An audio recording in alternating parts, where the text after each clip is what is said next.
4. Gather around, freaks. It's time again where we spun a wheel, we made a deal, and we chose the movies for this month based on social media decisions. It's Nick Cage month. We're trapped in a cage with our boy Nick. He's going to yell and scream in our face and get drunk and fall down right on that very same face.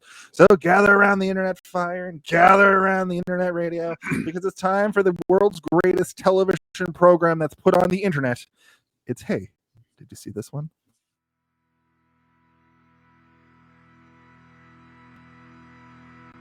Behold, the odyssey of a chameleon of the silver screen, a sorcerer of chaos and introspection who weaves through genres with unmatched finesse.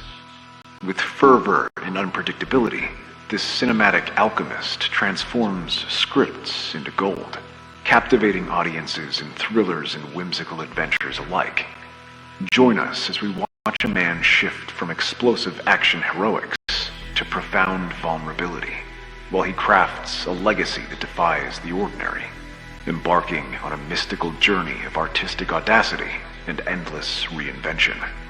Because this month, Hey, Did You See This One? Invites you to be trapped in a cage. Oh, no, not the beast! Not the beast! Ah!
Hello, everyone, and welcome to your favorite internet television show. Hey, did you see this one?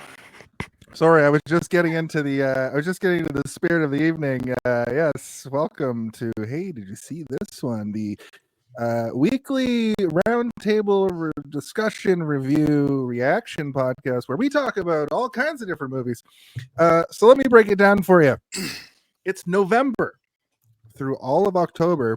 We ran a tournament. There's an episode you can go back and watch where we spun a wheel with something like 40 Nick Cage movies on it, 55 Nick Cage movies on it, and we picked 16, and we had you, the viewer, sort of pick who would win between these different matchups. You can see, I don't think Leaving Las Vegas went up against Drive Angry, but that was an example of it. Was that one of the matches? I believe it was, yeah. Well, there you go. So people picked Leaving Las Vegas and made it all the way down to the sun. I can't remember. You did make a preview one that was just like, here's a placeholder. The one was The Rock and Con Air. I don't know, unless I made this for fun for some weird reason. Fun, right? But what ended up happening is the 4 oldest movies the wheel ended up choosing made it through the semifinals. Those semifinals are sitting. And over the next 3 weeks, we're going to take the remaining 4 and we're going to pare those down. But I'd like to do the first 2 movies first so people can sort of see. That said, this is Nic-Vember, Trapped in a Cage, Nicolas Cage Movies Month. The first movie up is Leaving Las Vegas. This is episode 158. If you're playing at home, it's season 3, episode 9. That's a lot. I forgot that we called it Nic-Vember. I didn't put that in the video. But I guess if we do it again and we don't do it in November, I could just reuse the same video. That's exactly. It's good that I keep because I could be like Nick July, Nick-Vember, yeah, Nicuary. Nicuary. Returning to the show, our guest this week is Raul Delgado. Thank you for coming back to the show. Ahoy, hoy. This is the part where we cheer for you.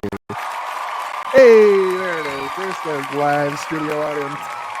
Thank you, Raul Delgado. He'll be back, but he's here. There. Oh, Jesus Christ. It's funny because there was a major event that happened in the United States this week, and I was on a call with my American coworkers, and all I said was, hope everybody in the United States is doing well. That's all I'm going to say about it, and that's all we're going to say about it here tonight. We are talking about Leaving Las Vegas, a very good film. This is probably one of our highest rated, most Oscar worthy movies that we've ever done. It's going to get a little dark here on the show tonight, I think. Yeah. Like I was saying in the pre-show, we're going to try to bring the funny, but god damn it. There's a lot to cover here. So Raul, I just want to make sure that you saw at the top, not at the top, earlier today when I texted you this. Yeah. I'm going to have you do a brief synopsis of the movie, but before that, we have to hear from. Well, I don't know what Steve's going to do, but there is a sting for this. Okay. I think Zardoz speaks to you. Oh. He demands you synopsize this film. Tell him how, why, who, what occurs in this film. We had the same idea, Steve. Yeah, so just give us a brief sort of in summation of what happens in this film. Okay, so brief summation. Nic Cage plays a guy that's at the end of his rope, an alcoholic, and he is going to Las Vegas to basically spend as much time as there as possible, or the end of his life basically there as possible. No spoilers, but also if you haven't seen this movie already, I mean, I'm sorry. And there he also finds someone that's also kind of getting themselves lost in Las Vegas, and yeah, they're these star-crossed lovers that like are kind of at the peak of excess, both of them, and they kind of trauma bond based on that. And what they have is a trauma bond, but in its own way, it's kind of beautiful, but also sad. But kind of beautiful, but also sad. and yeah, that's basically the synopsis. Not too much happens in the movie. Even at the beginning, I thought like the Russian mob stuff was going to be a bigger play, but then it just kind of goes away. And then it was almost immediately, it's like, almost immediately. And then it was almost like, it was so funny because it was like, oh, I thought this would be a love triangle thing. No, she's like, oh, okay, let's make my choice much easier. I guess Nic Cage, would you like to go out on a date now? Like, yeah, I thought that was an excellent. Let's go on a date. yeah. I thought that was an excellent way to sort of segue into a movie because, like you said, I thought it was just going to be like, they're going to have their nice moment and then the fucking mob's going to show up. But the villain in this movie is not the Russian or the Ukrainian mob or wherever he's from. He's from Latveria, guys. Latveria? As I kept saying, like Magneto? Some vampire town. From Latvia, but yeah, I kept saying Latvian. I was watching it with my partner. Kept being like, oh, Dr. Doom's after him. Dr. Doom's going to come kill us. Yeah, exactly. But no, alcoholism is the villain, and the real Dr. Doom. Yeah. I wonder. I'm sure there's a version of the story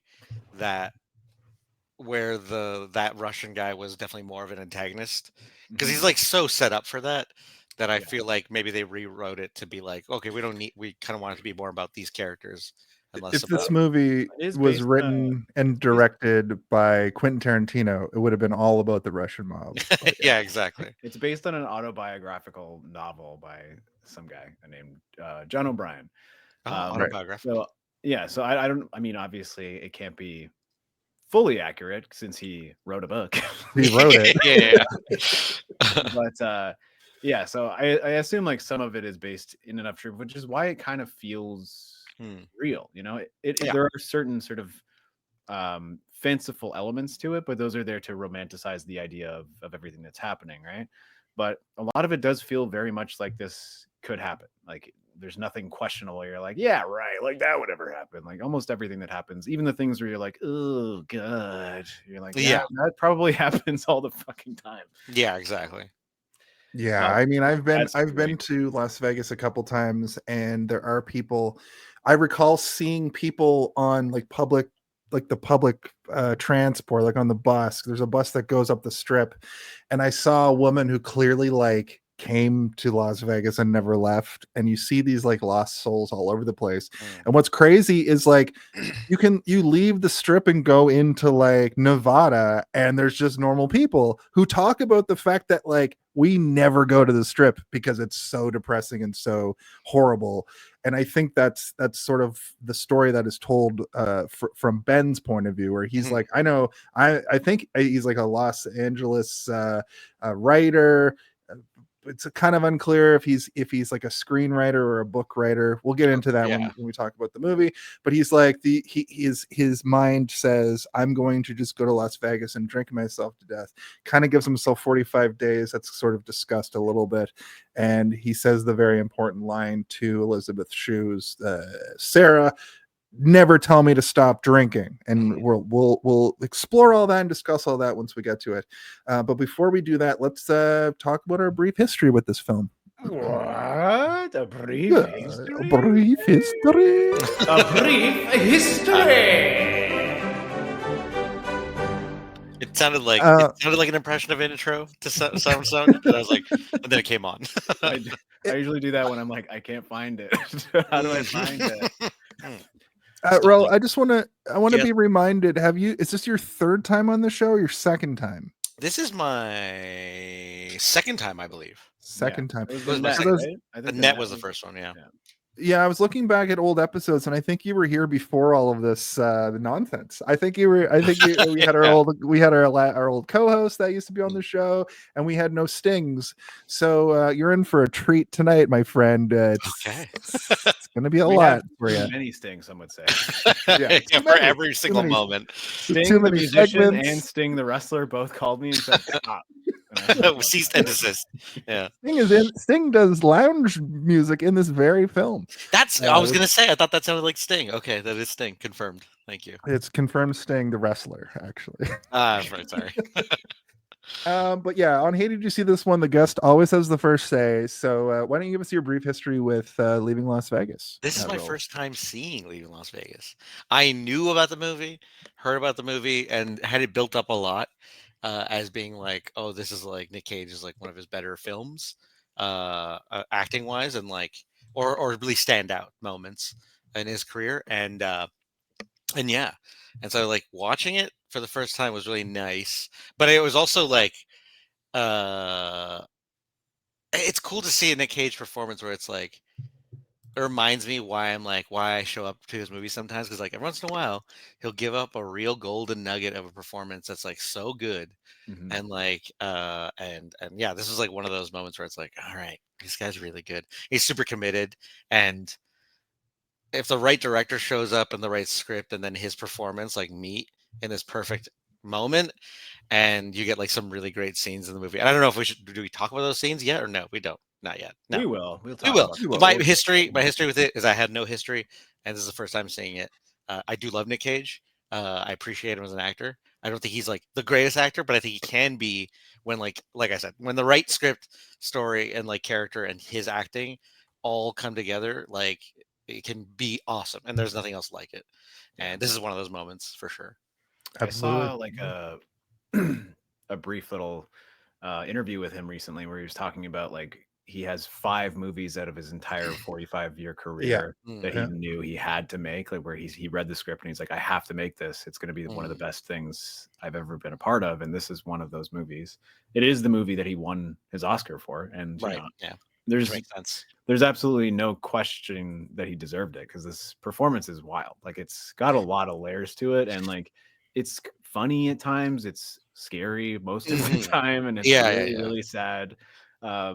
Interestingly, the other films in that list are like Raising Arizona,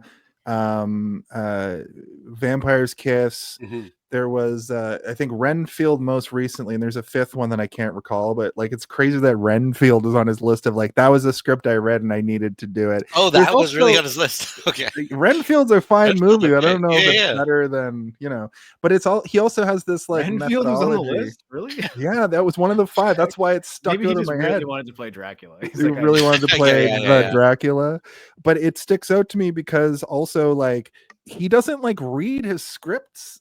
Also, he kind of just he takes a movie role and goes in there and just does Nick Cage. So when you see like a role like this where he's not just playing Nick Cage, he's playing a very like meticulously well acted character. It's off-putting. I was expecting to be like A B C D, but he's very reserved and plays this character very well. But Steve, your brief history. This is one that I also have not seen. I also love Nick Cage, but I am more here so for the fanciful Nick Cage, the fun Nick Cage, and I haven't taken too many strides down the serious Nick Cage alleyways, you know, because his career is vast and expansive, and he, you know, as I say in the video, like he walks across every single genre that you can possibly think of. He's in them all. I think like I can't really think of a period piece that he's in. Is there one? I don't know, maybe. But that's like it. Like he's done every single other thing you can possibly think of. He's never done a hardcore porno snuff film, so. But he did make 8mm, which is about a detective. That's true. He did 8mm, right? Yeah, it's about a snuff film. Yeah, okay. But yeah, it's, you know, I've seen, when we were doing the wheel, I'm like, I've seen almost every Nick Cage movie. And when we did the wheel, almost every Nick Cage movie that I haven't seen ended up for the final. So I'm like, this is crazy. I'm going to get to watch all these movies I've never watched before. And I don't know if I ever would have really watched this movie had we not done this episode, specifically because I know how heavy the subject matter is. And, you know, I've talked to my friends who are, you know, in the film world and very, you know, steeped in it, and, you know, people who do reviews and things, and they're like, oh man, that's a heavy one, but it's so good, like you're gonna have fun with it. And it's like, you know, I guess if you put fun in quotations, yeah, you can define anything as fun. But I am glad that I watched it, and I was enthralled like the entire time. I was taking notes for maybe the first, like up until the title comes up of the film, and after that moment, I like put my notepad down, and then I forgot about it, and I forgot to pick it up because I was just kind of like on the ride of the movie, and I never, my attention never was like, I need to write a note about this. It was always just like, what the fuck? I was thinking about everything so heavily that like it was, I went into this like void of introspection rather than being like, I should take notes so that I can talk about this introspection on the show. It was too much being like, oh, like, this is so much to deal with. It's gross, it's vile, it's sad, like there's so many, it's a roller coaster of emotions. But yeah, the first time I watched it was while I was cutting through that video, I ended up having to scrub through. So I'm like, okay, maybe I won't put too much from this. So I kind of selected just the first maybe like 15 minutes of the movie, and I'm like, I'm not going to take anything else from the rest of the movie. I'm just going to use this because I don't want to like spoil myself as to what's going on in the film. And then I watched it in full last night, and I'm glad that I watched it with somebody because we could have these sort of like sighs and grunts of like, oh, and like, and you can understand that like at least someone else is feeling the same emotions that I'm going through right now. You know? This isn't just me like turning my nose up at what's happening in this movie.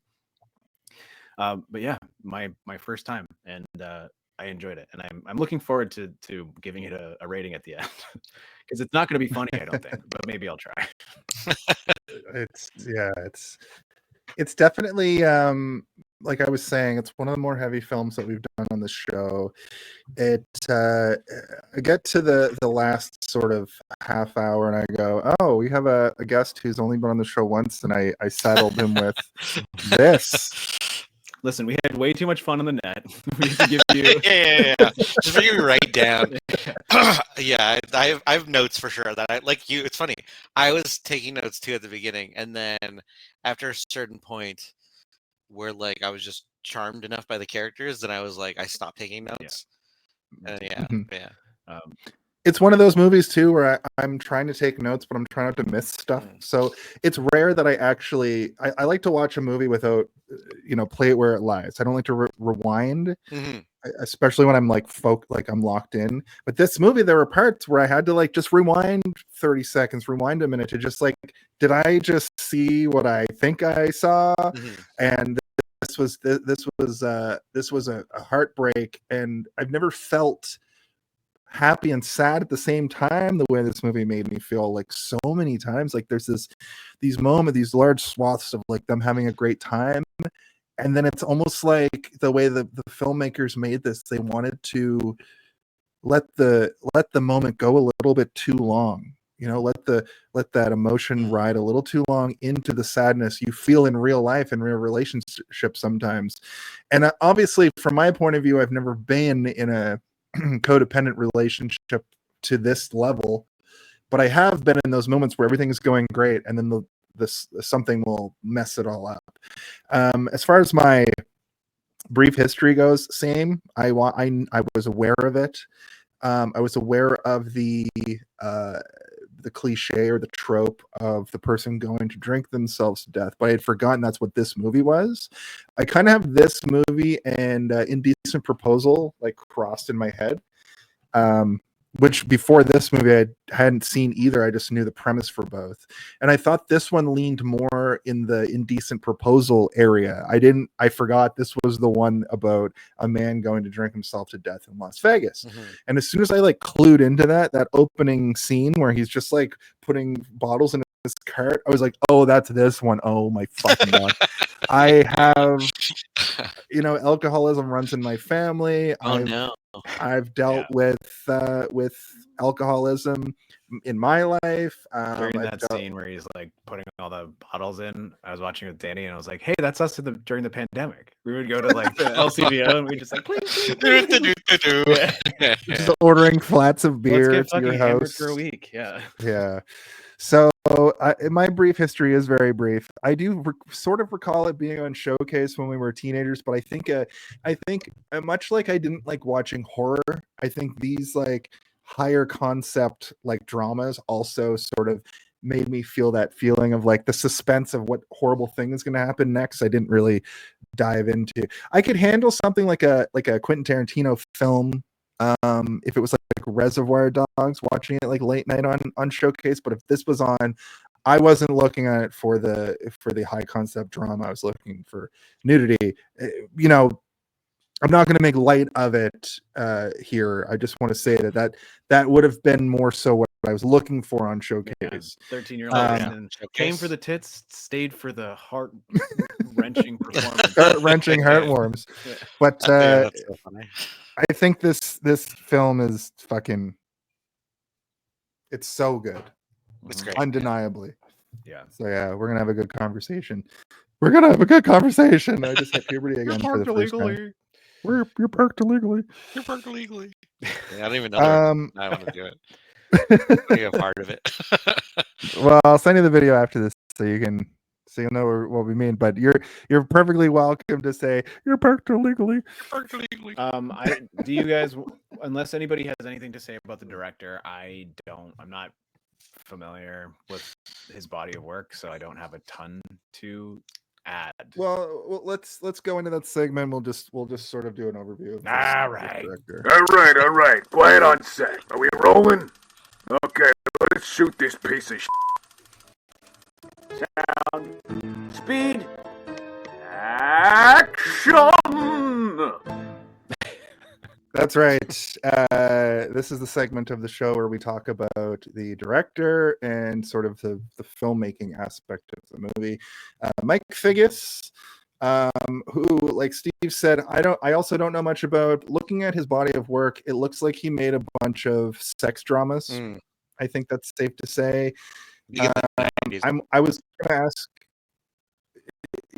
big time, and I was going to ask you guys, like, whatever this film is, does this fall into the same sort of realm as what was that movie called, 9 Weeks? What was the movie where they eat food and have sex with each other for 90 minutes with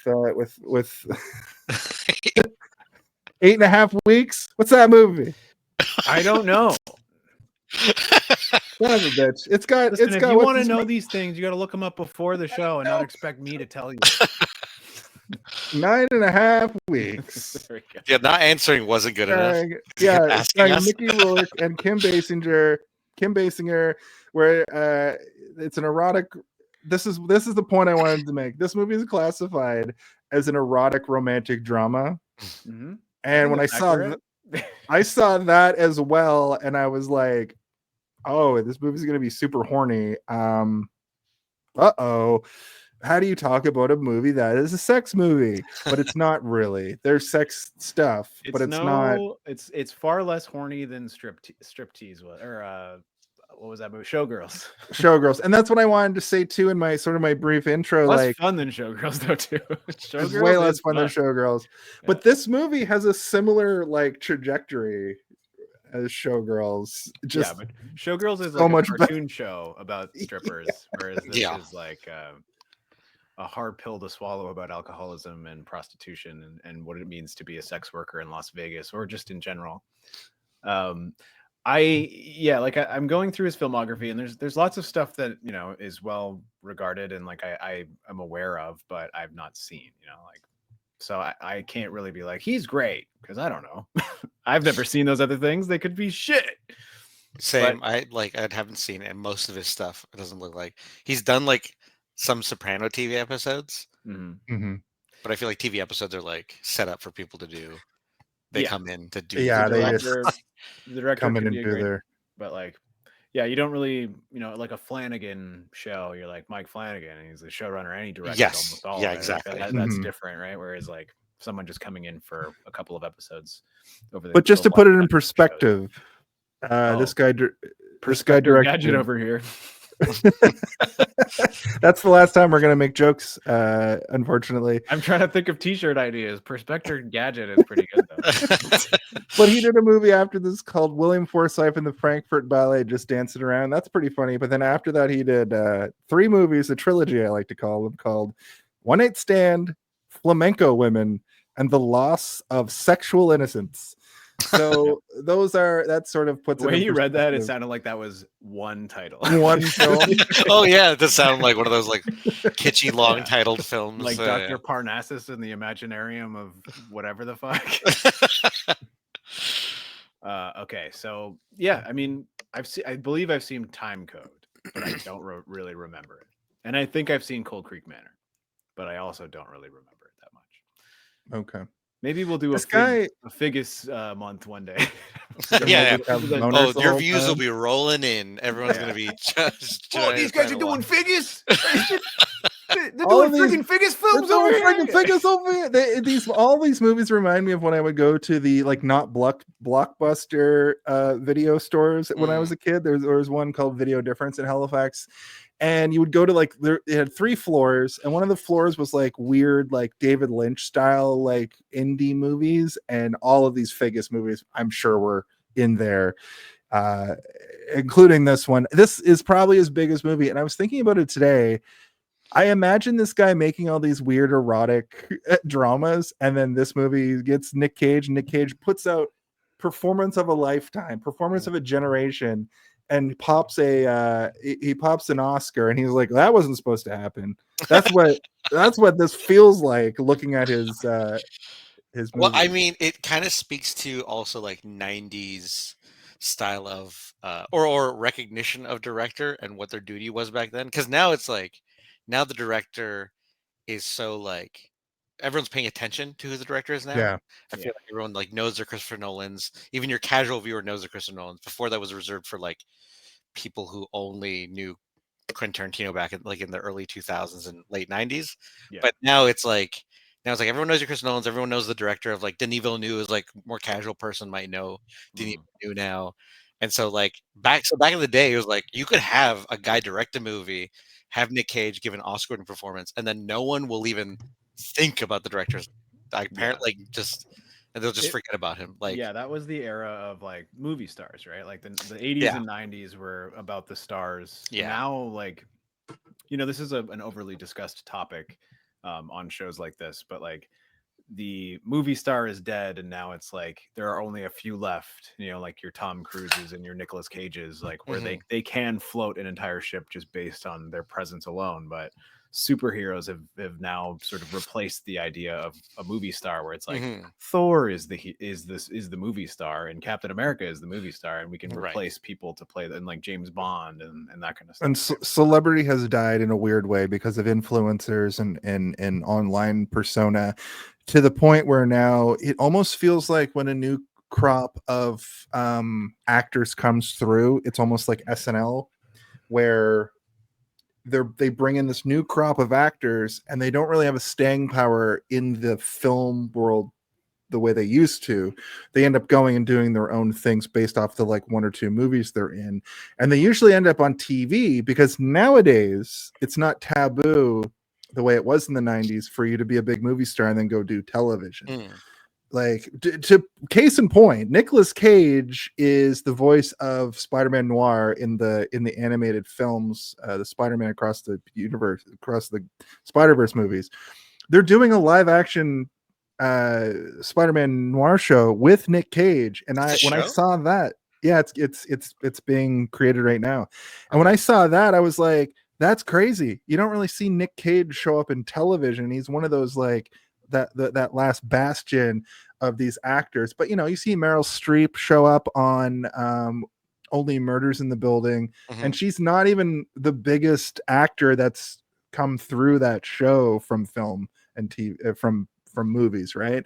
So this 1995 was like the pinnacle of you do movies, and that's what you do. And Nick, hey, 1995 called it wants his movie stars back.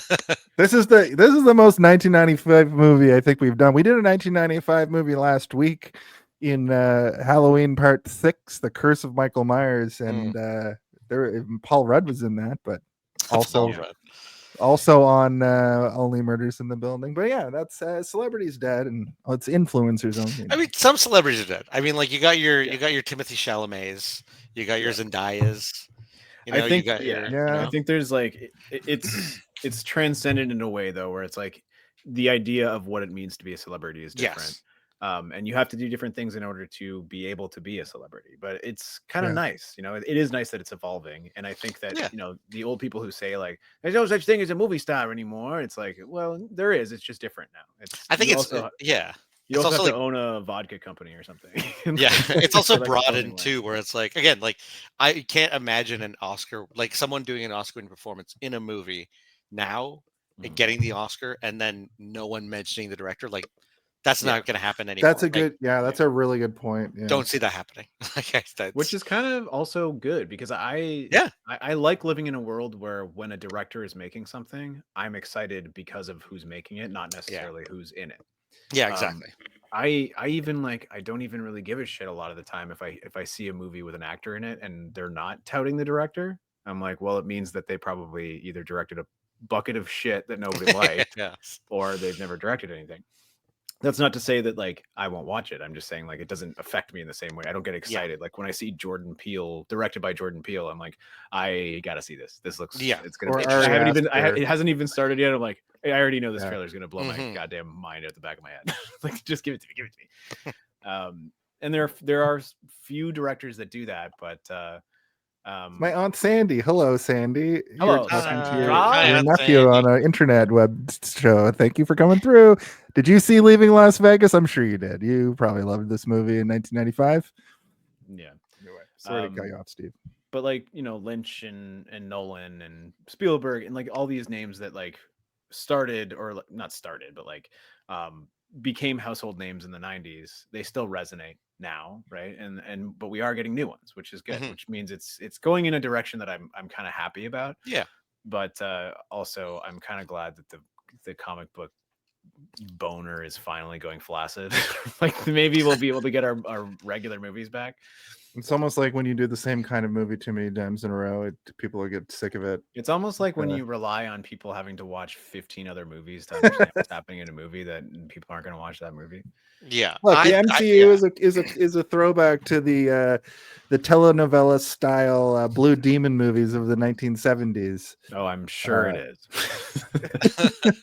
Serialized film Those people definitely like overstayed their welcome and didn't know when to stop when they had a good thing. But like I feel like it was like you could feel the writers were also just uninspired writing that stuff after a while. Whereas like you have like I don't know, I liked Rubber Pattinson's the like Matt Reeves the Batman.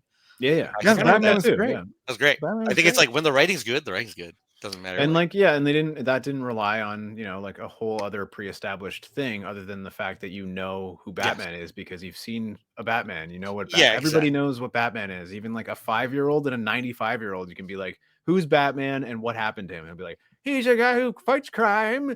It's a bat, and his parents got shot outside of a theater, either an opera theater or a movie theater. And those are the superhero movies that stand apart. Or a 95-year-old, you don't know.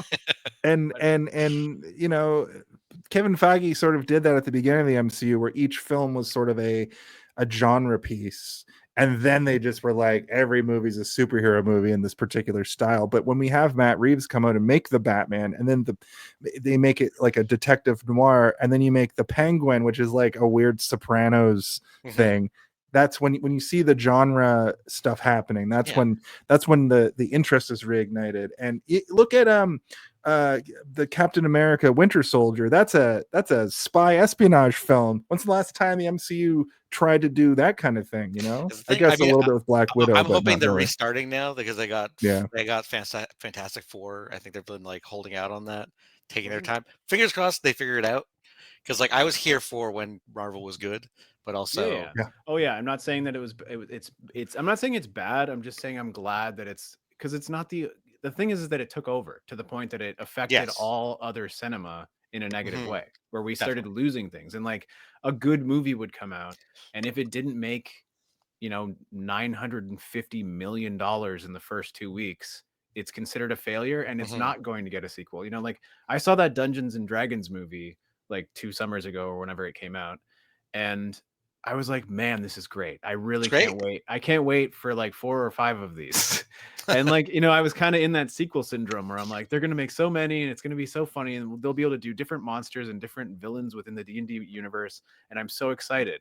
And then they're like, disappointing box office return. The movie only made $500 million. So we're not going to make another one. And I'm like, what? I really hope they do. Are they not going to make another one for real? No, it didn't make enough money. No, because I really liked it. And it was good. It was the best take on D&D I think they've ever made of like the 3 D&D movies total. Well, that's our director time. We're talking about the film industry in general. I mean, just to wrap that up, I am kind of like, I am glad though that, as you brought up, Raul, is like directors are the stars now, or like at least in certain sectors of it's more broad in like what makes up the movie, and what's important about it is like not just the actor anymore, the star. Like now it's like the star, but also the writer and also the director and also you know, I mean, everyone's like got their ear to the ground. We are sort of like fans on this podcast of like the auteuristic director, where they, you know, they have their thumbprint on it, you know, where when you're watching something, it really, like, we have a whole month for just John Carpenter, just because we're like, we love the vibe, you know, like every John Carpenter movie feels like it exists in the same universe. And it's funny that Jason brought up Lynch, because this movie does have almost a little bit of a Lynchian vibe to it, where David Lynch could have easily directed this movie and it would have been very similar. I think it would have been a lot weirder, but like it does have sort of a, even just sort of the cinematography. It has a similar vibe. Yeah, I know what you mean. So like I recall, like the way the cinematography looks kind of gives me vibes of like Mulholland Drive kind of look, and how Las Vegas just feels so dreamlike.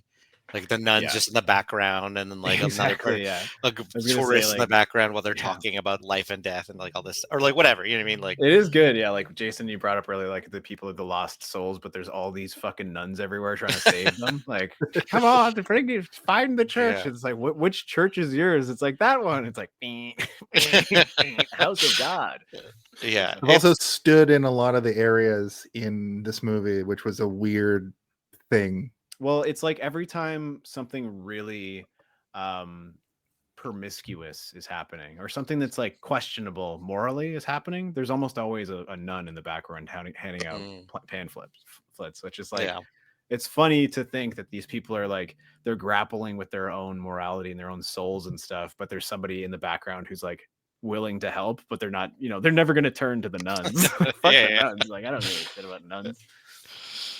That's so funny. Yeah, no, I don't know. I have friends who like want to go to Las Vegas and stuff, but like I think I've been peppered with so much media that was like, at least like Disney World is Disney World, but they have a lock on like, you don't fucking make fun of Disney World, and there's no melancholy sadness at Disney World. It's fun and it's great. You're gonna have a great time, and like, but if you so much as smoke a cigarette in the parking lot, you're banned for life. Exactly. Whereas like, but Las Vegas is like, people had a cap on, like, people were like, oh yeah, this is also like, this is a sad place too. And so I've seen all that media. I've grown up with that media. And so I've never had the desire to go to Las Vegas. It just never seemed appealing to me. I've been invited 3 times to go, and every time I've said no. Like, what? Like, what's there for me? There's such a heavy stigmatism based on everything I've ever heard about Las Vegas that I don't want to go there. Yeah, I just sound sad. Yeah, I've been twice. The first time I went, me and my wife, my now wife, went before we were married. I asked her to marry me at the Grand Canyon, so that was like great. We did all the on the strip stuff. I went to a strip club. It was gross, and we went to Fremont Street. We did all the strip things. Club with your wife? No, I went by myself. I wanted to just see what it was like. That is gross. If you went by yourself, I went by myself. Sick, twisted pervert. Yeah, I'm a pervert. But then we went back a few years ago, right before pandemic. I think it was 2017. I'm going to change it from Perspector Gadget to Perv Spectre Gadget.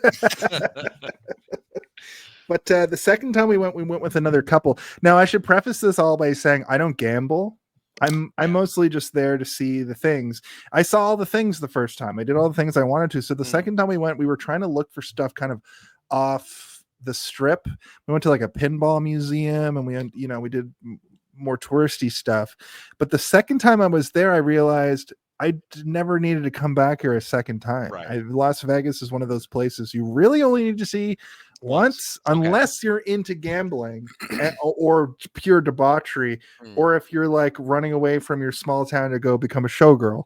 Like, it's not a place, it's not a destination location to like want to go multiple times. Or if you're like a shitty bro, like if you're gonna go there with your bros for a bachelor party with your bros, like I could see the draw. Yeah. I've met people that You like dirt that. You want to go gamble. Dirt bags love these motherfuckers. I love it. I love going to Las Vegas. Who ever existed. Yeah. I think if I went there, I would probably look for like a creepy John Waters-esque old gay man, and try and sugar daddy it for a week or something, and be like, "All right, Steve, come on down, let's go play some craps." Blow on my dice. Before we get to the body here, I will say that the scene where he gets punched in the face by like the guy's boyfriend, I'm pretty sure I've been in that bar, and the scene where she meets the 3 guys, I have been there. I met a Spider-Man and a black suit Spider-Man impersonator there who did that thing that happens in Los Angeles as well, where like you walk near an impersonator and they're like, "Come." You met a black suit Spider-Man? He differentiated them by their Spider-Man spider race. Oh, so you're like this, and then you turn this way anyway. You have that just ready to go? Yeah. That's amazing. This is where we are. This is where Hey Did You See This One has evolved to since the last time we were here. I should not have known that exists, because now I'm like now I would have like planned moments to set up for that. Hey man, mention the Power Rangers and see what happens. Oh man, don't even get me started on the Power Rangers. Okay. All right, perfect, nailed it. That's you want to go into the body of the episode? That's enough director talk. All right. Ho, ho, ho, ho! Everybody back up, because here comes the body of the episode. You really have a sting for everything. It's true.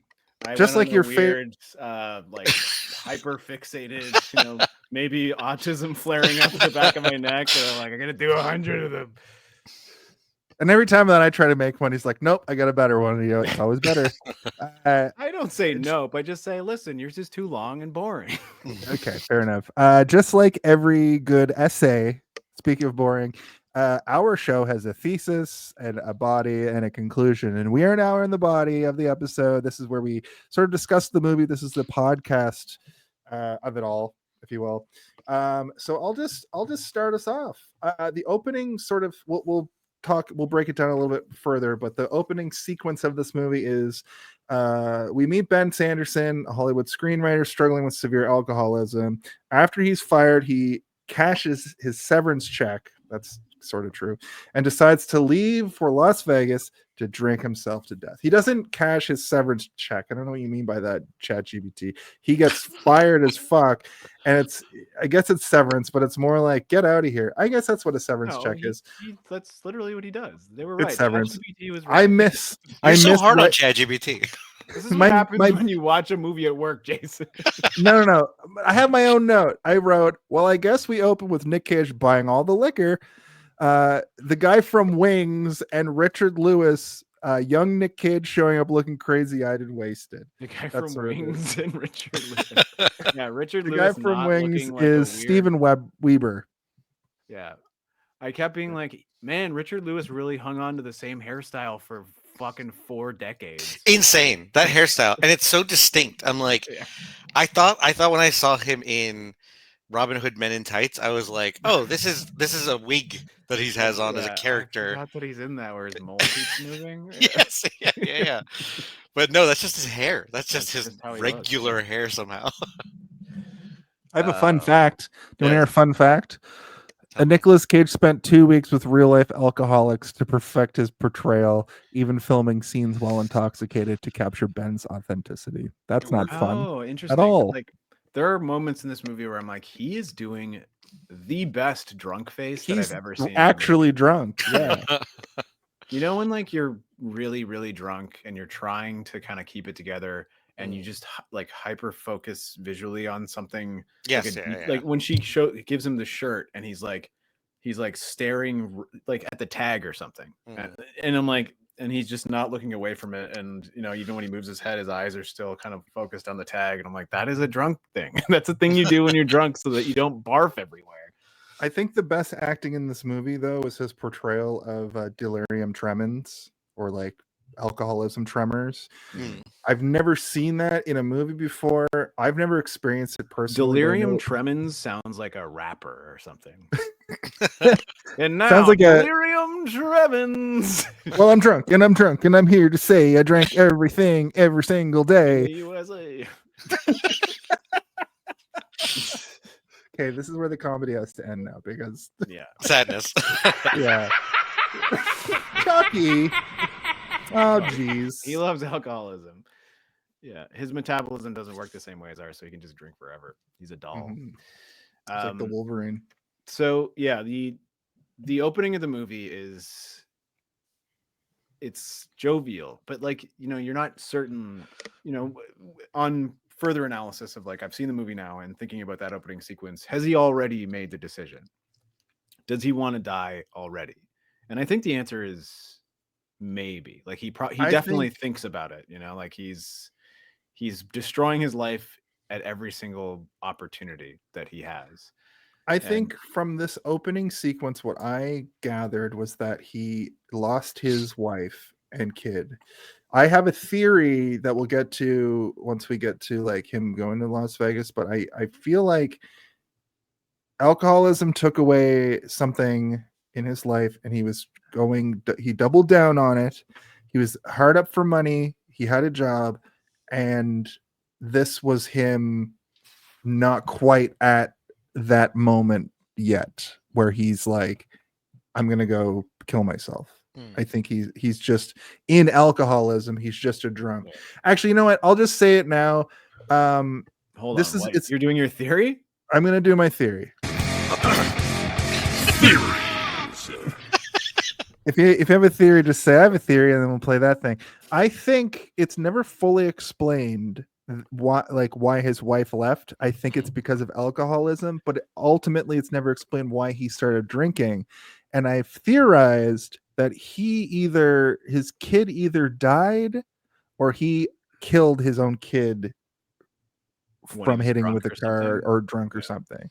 And I think that's left open-ended for you. It's never really brought back up throughout the movie. It's kind of like he does mention it once, but yeah, it's never explained. I'm a father. And also they show that when he's leaving the house, the bike is the only thing he leaves behind. Well, he also, when he's when the hooker is like stealing his ring off his finger, he says, "My wife left me because I drink. I started to drink." And then he's like, "And then I started to drink because my wife left me." So it's like he did start drinking before she left him. But yeah, he never mentions the son. But I do think the son is shown in pictures. I think that my big theory is that the whole reason happens because their kid dies, whether it be from like a disease or if it was self-inflicted. But yeah, I think that him killing his son is probably not it, because he would probably be in jail if he did. Right, but like it could have been. And it's also like that would make his character even more of a scumbag. I think that somebody turning to alcoholism, it would also explain why people are so generous to him at the beginning, but they're also at the end of their rope being like, "I can't help you anymore. Get out of here and don't drink it all in here, all right? And now I got to go talk to my friend Larry David over here." "You put on too much caviar on this cracker over here. Don't you know there's an allotment?" "What are you, the caviar police?" So I think that like him losing his son to disease is probably more accurate, but it doesn't ultimately really matter because all of that is sort of in the past, to the point that he literally packs up every single thing that he owns and puts it on the curb and burns the rest of it in the backyard, and then packs up all the loose booze he's got in his house and leaves. It's a character trait of his that when he moves to a new place, he seems to just like shed everything he owns. Yeah, he even burns like his passport and stuff, like he's not just he's burning everything that is connected. He knows he's gonna die. Like he knows it's over. It's like definitely it was notable that he like even has an emotional like reaction to seeing the kid's bike. But yeah, and I feel like even the scene where, like you said, the whole like I can't remember. They definitely, I don't know I think it's up in the air. Like he says, I don't know if my wife left me because I drink too much, or if I drink too much because my wife left me. I think it's just supposed to be like open end, like you're saying, like open ended. So it's just sort of like the point is, right now this guy is an alcoholic. It also makes it like open enough for anybody who feels in any way similar. You can connect to it.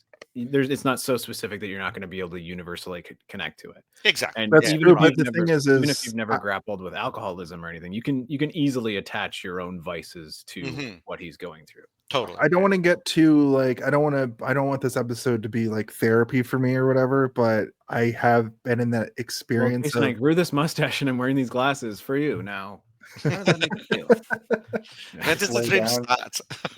Here, look at me looking put on my solemnly over sweater. there, and I'll speak solemnly about a time that was. Oh damn! I have too many shirts on the back of my chair. You're gonna get overheated. But I've been in the situation where like you gotta curb the drinking, or I'm Audi 5000, and also that makes you want to. Where'd you get a notepad from? I have them everywhere, Jason. Now continue. But also, I wanted to drink harder because of the fact that the ultimatum was brought up. So I kind of, on a much smaller scale than this like super heroic charge to kill yourself with hard liquor, I have experienced like I identified with Ben in a lot of ways for a past me. That it did exist. I just never got into drinking hard liquor, so I think that sort of saved me in a lot of ways. I just like beer. I just love a delicious beer, and you can only get so drunk off beer. But when it comes to exactly, but when it comes to just like holding a vodka bottle like this and just downing the whole thing, like we see him do several times in this movie, that makes me feel so gross to look at.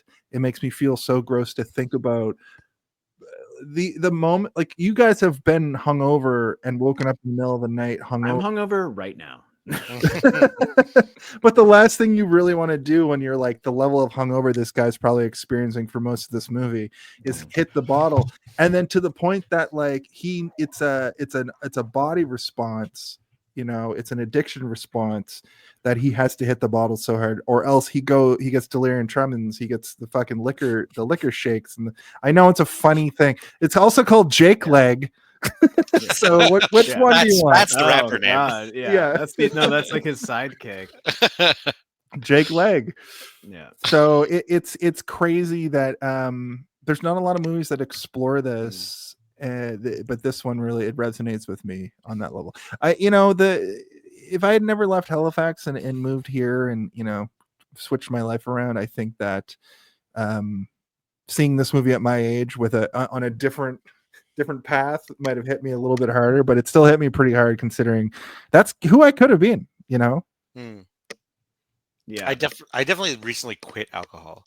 So like just because like I've never had like a terrible relationship with alcohol, but I just had one too many like moments, like literally two, where I was like, okay, I know how to manage myself. Like I have a friend who has gone through like heavy alcohol use, and I've been the one being like, hey, you gotta chill out, man. Or I've been with him and I don't drink, and then so I'm like, oh, I'm pretty fine. And then one day I was like hanging out with people, drank a little too much, blacked out, and then I hated that because I was having a better time not on alcohol than I was doing this balancing act thing. So, and I don't mean to laugh and smirk. It was just it's funny that you recently quit, and we're like, why don't you watch this movie? No, if anything, I was like, God, thank God I didn't even I didn't need to see this movie to have that wake up call thing. I was like, for me it was easy because I've never had this addiction to it.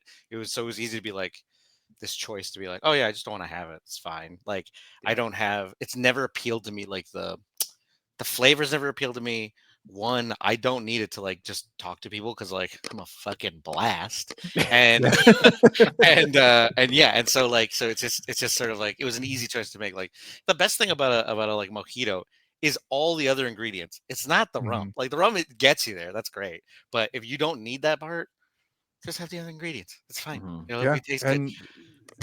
They've made great strides with alcohol-free spirits now. So if you want to have a mocktail, you don't just have to have like a juice with juice in it.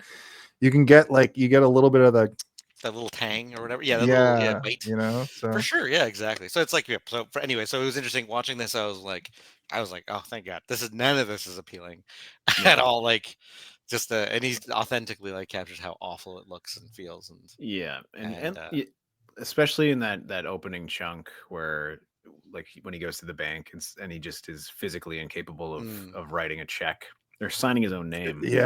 So he has to leave the bank and get drunk so that he can come back to the bank in order to did you notice physically sign the check. Did you notice during that he comes in and his hair is all frizzy and he's all fucked up and he can't write the check and he's shaky. He goes and has a couple drinks and he comes back and his hair's slicked back and he's like, hey guys, I'm sorry. And then when he's in line during that, he's like recording himself right. He's just writing the greatest lines. Don't say anything that he says. It's absolutely disgusting. Yeah. No, it is disgusting, but clearly like his writing, he's this self-insert from the writer of this movie was clearly writing these style screenplays and books. These erotic thrillers, these erotic dramas. Yeah, I think that also like the fact that his hair is slicked back and everything is like it's meant to be his inner persona, right? Like he looks better physically, not because he went into the bathroom and slicked back his hair. It's because he's going in there with 10 times more confidence, so he actually just looks better to himself. You know, when you like look in the mirror when you're drunk and you're like, oh, I look pretty cute right now. But you actually are like, blah, blah, blah, blah, blah, blah, blah. It's like that episode of Full House where Kimmy Gibbler and Candace Cameron go to the party, and then they both have two recounts of the night, and Kimmy Gibbler thinks that she's like a scholar and she's chatting up all the boys, and then when what's the fucking daughter's name? Anyway, Candace Cameron, she recounts the story and Kimmy literally has a lampshade on her head and is just like falling over. That's who knows what is really happening during all of this from the other people's point of views. That's why they all look horrified while he's just like saying the horniest stuff into a voice recorder. But it's also like it's very horny, but it's also just another expression of his alcoholism, because we do get a moment earlier where he's at the bar after Richard Lewis gives him money. He goes to another bar and he hits on a woman, and there's like a very brief window where she is charmed. There's a moment where she's into it, and then where she doesn't realize he's as drunk as he is, and then he gets a little closer, and she's like, "Holy fuck, have you been? What the heck is your blood made of? Fucking whiskey?" What's and going then on she's here?" like, maybe you shouldn't drink so much. And then the bartender is like, maybe you shouldn't drink so much also. Yeah. Well, the bartender even like tells him like, step away from her, like get further away from her. Move, you're too close. And because the bartender is probably one concern for him, but also like, you're scaring away my fucking customers, bro. Yeah, exactly. Like, Jesus Christ. She probably would have stuck around for another hour or two and bought some more drinks, but now you've literally scared her out of the building with your whiskey breath. And she probably quit drinking. That night. That was her wake-up call. Yeah. And then the very next scene is literally him driving home with a handle of vodka, and he's driving like this, and then a fucking cop on a motorcycle pulls up as he puts the bottle down and is looking at him. He just acts normal for a second. The cop keeps driving and he pulls the bottle right back up. What a crazy thing. They also look at each other back and forth for a while. A while where I was suspicious. I was like, am I drunk? Like, is this movie making me drunk? Yeah. The cop is like, did I drink too much? Did I just see that guy? Yeah. Because like, or am I drunk? You don't see the face Nick is making to him, right? Like he's looking over and over again. Yeah, and like time. Is he like hey, like good night, but like from the cop's perspective, is he like is he completely fine? Clearly he's fine, because the cop doesn't be like, I have to pull you over now. Yeah, exactly. And if he did, he would have had a 60 or like a 40 of vodka just between his legs. And also he would have blown a fucking full 2.2. He would have blown a 2. And then he goes to the nudie bar, and there's a really great scene in this nudie bar where like he basically falls out of his chair watching this girl take her top off. But then there's that weird sequence, I think, with the prostitute where the sound goes out and he says something and it's like it sounds far away, like it's muffled. And I thought that was a really interesting way to show blackout. Because we've all been blackout drunk here. When I was watching that, Danny was like, what did he say? Why is it so quiet? Did your volume go quiet? And I'm like, that's, I think, supposed to be the representation of like the next day you wake up and you remember you remember saying something, but you don't remember what it was. And it's like a void in the back of your head, but for the life of you don't know what you said, but you do remember that you were there saying something. It's also, it wouldn't surprise me if it was a choice by Nicolas Cage, because again, he's a crazy actor. He's pretty, he could be a weirdo, but like he could be a real weirdo, but he has these choices that sometimes are done kind of like Crispin Glover, sort of, where they do these kind of interesting choices that are weird, but I get why they did it, and it kind of is good for the story overall. And like when he is drinking that like alcohol in the strip club, like he's very much acting like a guy that's climaxing, like he's like jizzing in his pants. Like, yeah, exactly. And it's like, okay, obviously for Nick Cage, like this is Nick Cage saying this is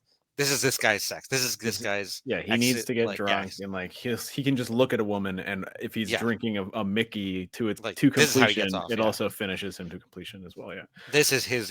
That's how I read that as well too. And I was I'm like, I think in my notes I wrote, did he come?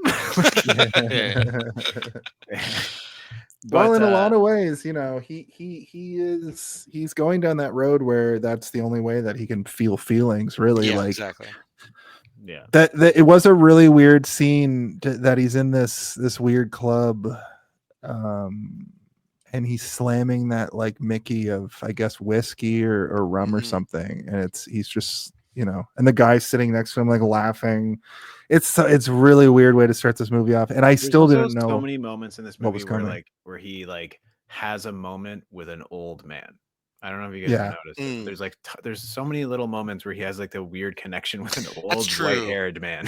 Yeah, that's interesting. I didn't That didn't I didn't notice that I before. think it's supposed to be like, I Hmm. don't. This is maybe going a little bit too deep, but it's like it's supposed to be like he's confiding in these like people that he knows he's never gonna get to that age, kind of thing. Where he's like, Yes. these could be me, but they also could be my guardian angels. Like, there's the part later in the food court when he gives her the earrings or whatever. Yes. And the guy And is like tells him to stop yeah, and or go he's like, back. yeah, and like the way he looks at the old man, being like, why? And he's like, it's clear that she really wants you to stay.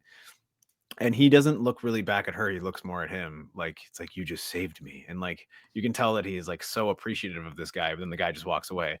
And I'm like, Yeah. he's also so sort of like flowery in his language, in the way that he views everything when he's that intoxicated, that I believe he would truly believe that that was like an angel that like saved him in that moment, kind of thing. Yeah, You and he know, does it's like, talk about her being an angel and all that yeah, stuff. Honestly, that wouldn't surprise me, because even with the nuance of like things being representative of other things, like I think Las Vegas isn't as much Las Vegas as it's just supposed to be just excess. Like yeah, Las Vegas is his alcoholism.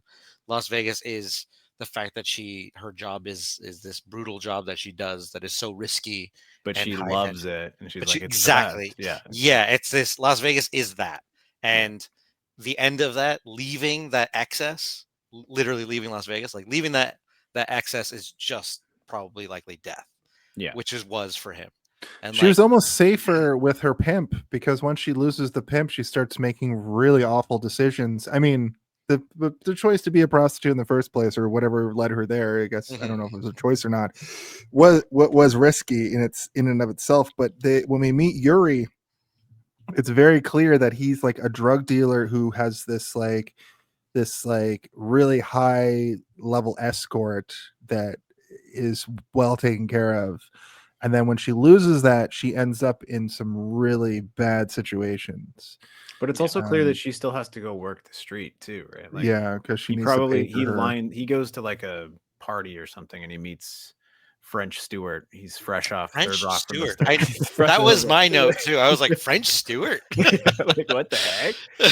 The answer, of course, is mustard seeds. Anybody Very have good. any Allegra? My allergies are acting up. Go gadget. Pliers. Dildo, anal beads. It's pervert gadget, remember? Or perv specter gadget. That's gonna be a t-shirt. I wanted to just still in the scene, we get an artsy finger suck, which I was like, is that supposed to mean something? But literally she just jacks the ring, his wedding ring, off his finger. And we do get a lot of scenes during this movie. There's one great one later in the movie that's similar to this, where he wakes up the next day and he goes to look at the time and he doesn't have his watch, and he goes, oh yeah, I forgot I stole it. Yeah. But he has that moment where he's like, That's very funny. $500 for a 1993 Rolex. I'll do it. Sold. Yeah, sold. We also already talked about the fact that he couldn't sign a check because he was too shaky. But when we also kind still of wearing his wedding ring at this point, even though it got fucking mouth stolen by a. Oh, really? You Yeah. got the continuity. I didn't notice that. That's funny. This is this is a nitpicky thing. No, Obviously. but it was like a fun. continuity error. I do fun, when something like that happens, my eyes are always like, does he have his wedding ring? Yeah. Fuck it up. There was a moment in the second episode of The Penguin where she's drinking a martini and the level of the martini is going up and down. That's funny. Yeah. I love watching. You're an actor, Raul. You know what's up. An actor. That's very flattering. Thank you. What are you talking movie about? Where somebody's smoking a cigarette and the length of the cigarette just like changes like 12 times. Like you watch Jaws and like or like Ghostbusters or something. You're like, oh man. I have a theory about that doesn't require the sting, but in modern TV, when they smoke a cigarette, it's all CGI, keeping it the way that probably it's not lit. supposed to look. Also, if this movie was a modern Marvel movie, they would have digitally removed the ring later. We gotta get rid of the ring. People are gonna notice. His favorite bartender tries to tell him to figure out his life, and he's like, I swear, if you just give me one more drink, I'm never coming back. And the guy's like, clearly heard this a million times, maybe from Ben, but just he's a bartender again that pisses the bartender off, because like the bartender is legitimately being like, if you can see what I see here, you would see something that you need to stop, because it's a train wreck. It's something that's gonna probably injure the driver, which is you, and everybody around. And he says some sort of like flippant thing, and he's like, "Stop fucking with me!" And he's like, "Here, just take this drink. This one's on me." But like, yeah, he does tell him. He's like, he gives him not an ultimatum. He's like, "I'll just give me the drink, and then promise you, if I show up again, you can whatever it is. I can't remember. 86 me, yeah. 86 me." And then he's like, "I can fight." And then that's when loses his mind. That's what pisses him off. He's like, I can kick you out whenever I want. Yeah. That's not the point here. Exactly. I'm clearly he's clearly known this guy. This must be his local. It is his local bar. It's the bar like across the street. It's his creep show. It's where he goes to pick up foreign women or whatever. Business women. I have to wake up early in the morning. Maybe don't drink so much. And he's like, maybe I shouldn't breathe so much. This caricature version is terrifying. I like it. Yeah, he's funny. And then I made a note. I made a note here that says so he has nearly superhero-esque abilities, writing nearly superhero-esque abilities to write while he's drunk. And I think that is there a scene here where he is doing his craft? Does he? The bank. Is that the bank? I think that is the bank. He's got a recorder and he's just like he's looking at a woman that he wants to fuck, and he's just like writing this sort of like supremely poetic but also very pornographic and disturbing soliloquy about having sex with a woman, but the woman doesn't want to have sex with him unless he was to pour bourbon in her mouth and all over her body, and then the way he smells and the way he acts wouldn't matter so much because he would also smell like her. And like it's like it's almost in response to what the woman said to him at the bar about his breath.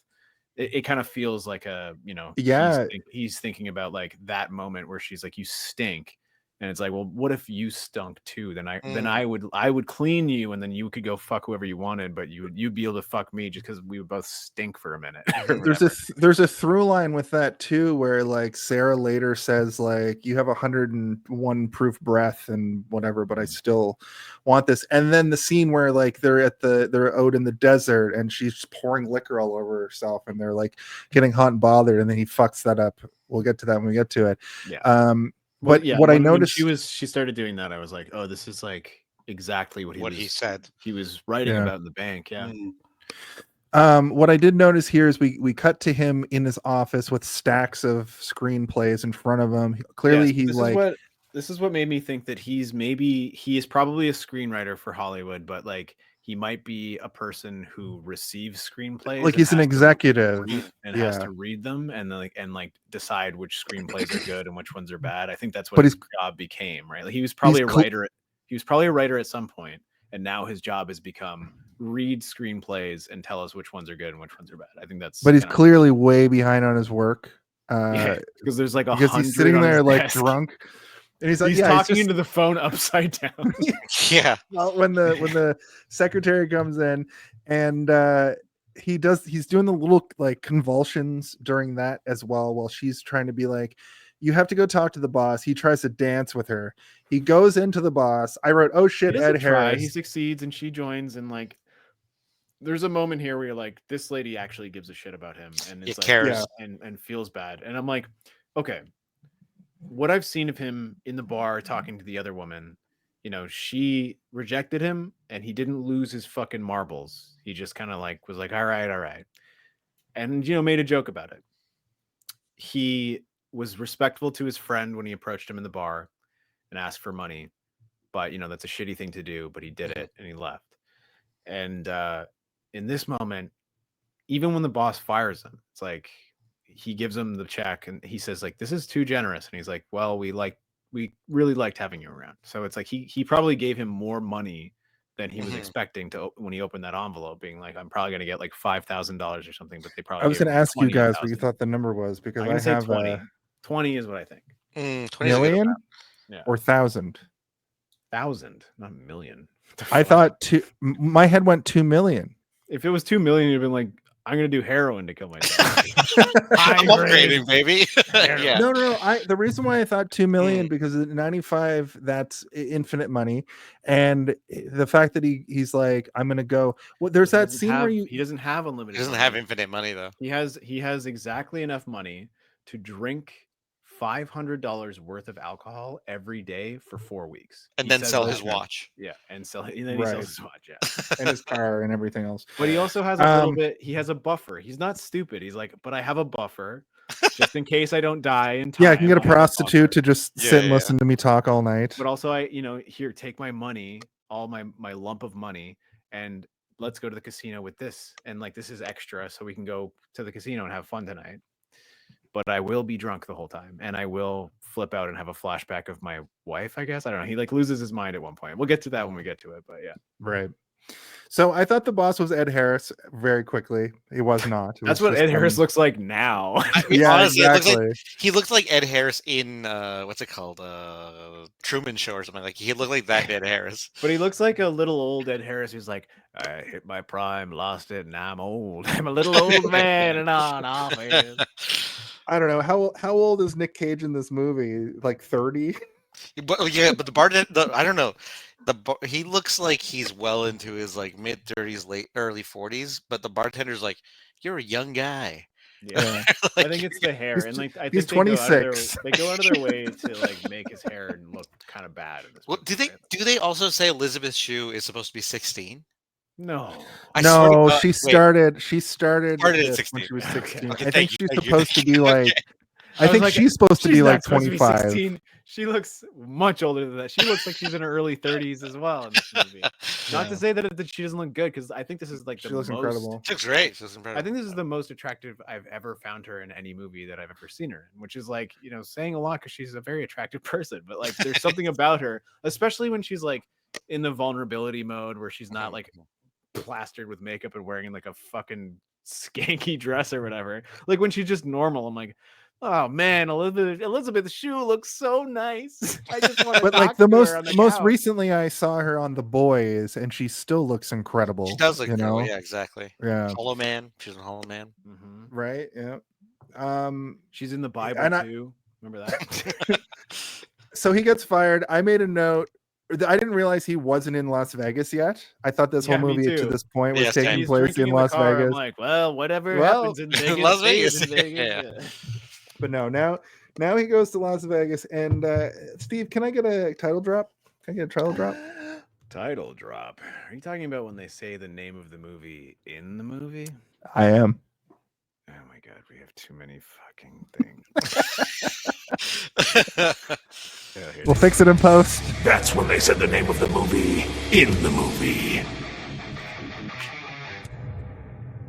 Specifically, I made a note here that was like, unless they say I'm leaving Las Vegas, this is the first time they just say Las Vegas in the movie. At 15:42, that's the closest we'll get to a title drop for this movie. And you'll know what I mean when you know what I It mean. did turn my head around when he said, I'm thinking about moving to Las Vegas. And I was like, that's the opposite of leaving Las Vegas. Wait a minute.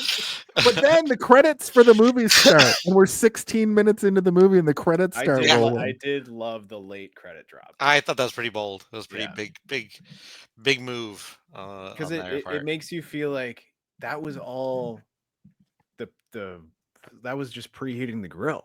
Like Yeah. that was all just leading up to this moment where the movie hasn't started yet. It just needs to Yeah. give you like 3 chapters of backstory on this fucking perverted drunk. Yeah, I'm already sad. But Yeah. we're gonna get sadder. Like we're not even in Las Vegas. Yeah. So sad. It We're is very introduced sad. to we're introduced to Yuri and his pals. We see Elisabeth Shue in a mirror. She's a high-priced escort, I think. And then we get a sex scene during the opening credits, and I think that might be a hey, did you see this one first? We get like a spreadsheet on her prices. Right. She's like, it's $300 just to enter the room, and then it's usually $500 by the end of the night, kind of thing. And she's like, I renegotiate. So it means that like she goes in there, and then they're like, will you do this to me? Do you pull nipples hard? That'll be another $100. Do you touch bum hole? That'll be another $100. Okay. Yes, we'll do this. What about too many bumholes that we get all out together? So that's $100. That's another. But it is a very, so we get the most awkward sex scene too between her and Yuri. I get the impression they had a fucked up relationship back in Los Angeles. I thought that was again going to play more into it. And just to sort of set the scene for this whole segment, Ben arrives in Las Vegas. Well, there's more to that. He quickly immerses himself in a nonstop cycle of drinking and reckless gambling. And fun fact, the film was shot mostly on handheld cameras, allowing the team to film on the streets without needing extensive permits, lending a raw, gritty feel to Ben's journey, which I definitely. I don't know if this is GBBB, but he does not recklessly gamble at all until she asks him to go gambling. He says, "I don't gamble. I'm not here to gamble." Yeah, he doesn't That is, gamble but at all. I think that is ChatGPT, but it is sort of, it's part of the sceniness of Las Vegas. So Yeah, but that he's not taking part in. I think that ChatGTP needs to go back and watch the fucking movie. All right. no, but he does later in the movie. He is gambling when he meets what's her face, that actor who's in stuff now, the other prostitute. Oh, right. He eventually takes He off. is Yeah, Mariska Hargitay. When he says character's snake name eyes. Snake Eyes is Wait, good. hey, I want to watch No that. spoilers. Sorry. No spoilers on the title drop for another Character movie. name is also Sera, but it's SHARAH. Shara. Shara. Shara. Let me get back to my actual notes. Sex scene. Back to Ben getting ready to leave California. He burns all his stuff, even his passport, and a picture of his family. And then we see the bike. And that's when he gets to the gas station.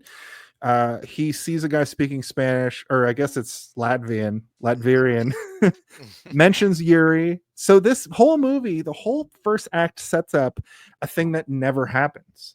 I think it sets up this whole Ben getting embroiled in this crime plot with this crime family that never happens. And I think that is genius. And I think that might be one of the best misdirects in cinematic history, because they always set these things up for a payoff that is like he has to defeat the final boss. They telegraph it in this way, that he has to defeat a final boss, but that's not it. He doesn't defeat any boss. He's allowed to do whatever he wants as a cautionary tale about alcoholism. Yeah. If this was a Marvel movie, the end of the movie would be Nicolas Cage fighting French Stewart on a dock, and French Stewart would be like, Yeah. you really shouldn't drink so much. And then Nicolas Cage would say, "Don't ever tell me not to drink." And then he would like snap his neck or something. Or like hit the engine on a boat, and like a chain goes around French Stewart's neck and drags him into the lake. And then a wild thing You happens. could always make a remake and have that like that ending sounds pretty dope. Yeah. French Stewart's like, I'm available. Yeah. We get a great sort of montage of him driving across from LA to like through the desert. There were some cool scenes in there. We're starting to hear Sting's loungy stuff come in at this point. The soundtrack to this movie is very good. And the second that he gets to Vegas, it's night, and he meets Sera like right away. It is great that he meets her right away. I do like that, yeah. You got a great ass.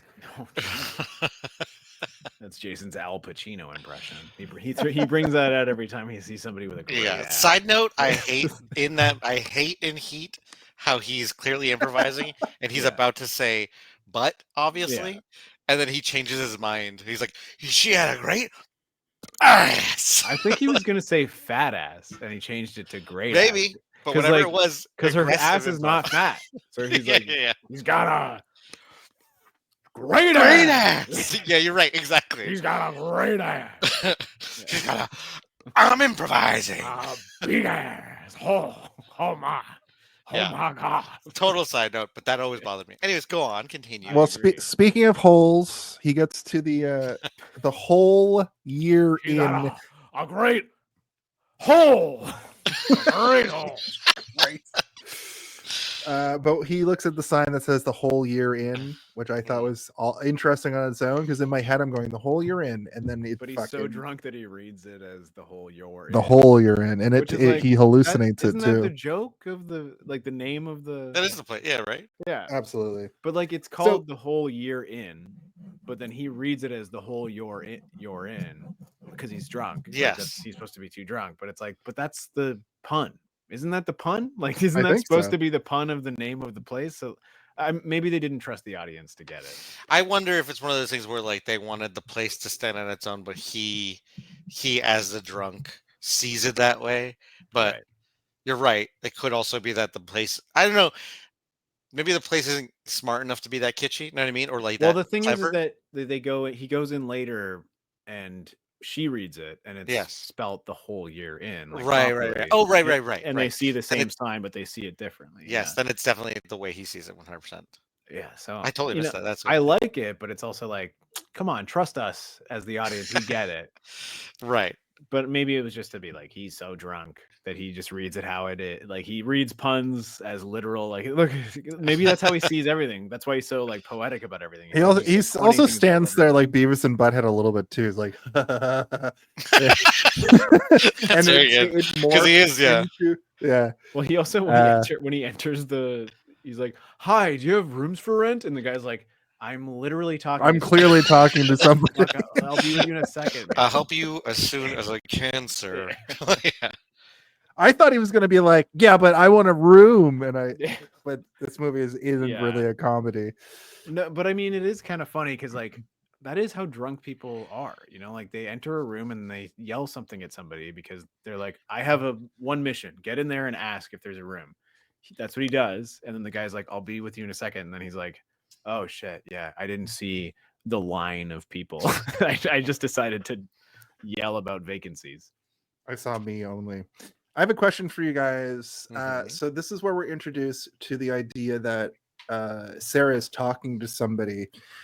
I interpret it as she's in therapy after all of this.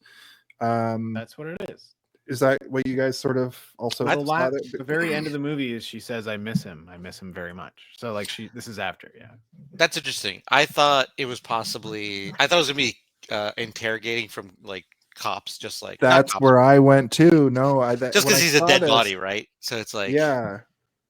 So at this point, so at this point when I saw this, I was like, "Oh, she's in therapy." But is this going to be a bait and switch where it zooms out and she's in an interrogation room? She's lying on a couch. That's true. That is true. Yeah. And that is therapy, like 101. You know what? Like I kind of like that idea, like a lot actually. But like, I didn't even for a minute think that. Because of the fact that when she's first talking about it, she's lying on the couch, clearly talking to somebody about like her job and like how difficult it is. I'm like, man, you would need to have a really good therapist to be able to unpack like every day would be trauma. Like today I had to suck a big fat guy's dick and all he wanted to do was kick me in the ass and tell me to get the fuck jizz out. on my face. I mean, I wonder I just go on. Yeah, sorry. No, I was just gonna say I didn't know. At this point in the movie, I didn't know it was that good of a movie with good continuity stuff. Sorry, Raul, what you were saying. No. I was just gonna say that, like, I think in a way it kind of is like it kind of doesn't inform you whether or not she gets to save herself, because maybe she does. Maybe him dying is her way out of like the path that she was on, because obviously she would have died too eventually if she just kept going. So if she went to therapy. And she was asking him to like go to a doctor and stuff and get checked out. But like, so maybe it's like she was already on that path. So likely it could possibly be a therapist too. Like I like the idea because that would show that like, unlike him, she found a way out through him in a way. But like, yeah, I would, the way I looked at it is that like, she probably wasn't seeing the therapist before this. Yes. This is the thing that made her finally be like, I need to talk to somebody about this shit because like it's too crazy. Like I fell in love with somebody who died while I was having sex with them of their own. Like they basically committed suicide. Yeah. And I allowed it to happen, and I was in love with him. It's the only person I've ever actually like loved or whatever. And you know, it's kind of like a terrifying, scary thought, even to just like comprehend, right? So she would probably need therapy after that, and throughout the movie, you're not aware that this is a future conversation. You think that maybe she's seeing a therapist throughout, but Yeah, that was my other thought. In the last, in the last segment of her talking, she says, I miss him like every day or whatever. So you're like, oh, she's been talking about him the whole time in the past tense because he died. Right. That's how I looked at it. And Yeah. I'm sure there are other ways to interpret it where it's like maybe she's seeing this therapist the whole time or whatever, but I was just expecting the camera to turn around and reveal like fucking what's his name? The guy from Full Metal Jacket, you know, when she hits on that guy in the bar. Like, Yeah, there's I have a wife. I have a wife. God damn it. Every time I sit down in a bar, a goddamn hooker tries to hook me. Well, stop looking like you're at a convention then, bud. He's there as a teacher or whatever. True. That's so funny. Ben finds her and propositions her. They agree to go together. Her name's Sera, and it's funny too because I wrote Sarah, and then while I was writing that, there's a whole part where she explains that it's actually spelled Sera, which I thought was an interesting little moment. And then for $500, you can do pretty much. Would spell Sera, right? They don't know how to spell things. Right. We don't know her background too. She could also be Latvian. Yeah. I come from the old country. Dr. Doom I come from the old country. For $500, you can do pretty much whatever you want. His Doom bots used to chase us through the streets of Liberia. Ultron almost got us on that floating island. She's trying to California, but before that, I was from Latveria. My vibe off of her when they first get to the hotel room is she's just trying to get this over with. She's trying to throw the money at him or the prices at him, and he just wants her to stay and drink. He doesn't even care about getting off. And I wrote, oh right, this is the movie where he wants to drink himself to death.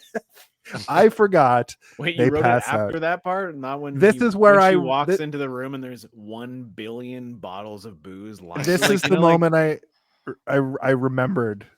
Yeah, I'm surprised they didn't like the score of the movie. They didn't get the composer to make like an epic rendition of 99 bottles of bourbon on the wall. Like I get knocked down, I get up again.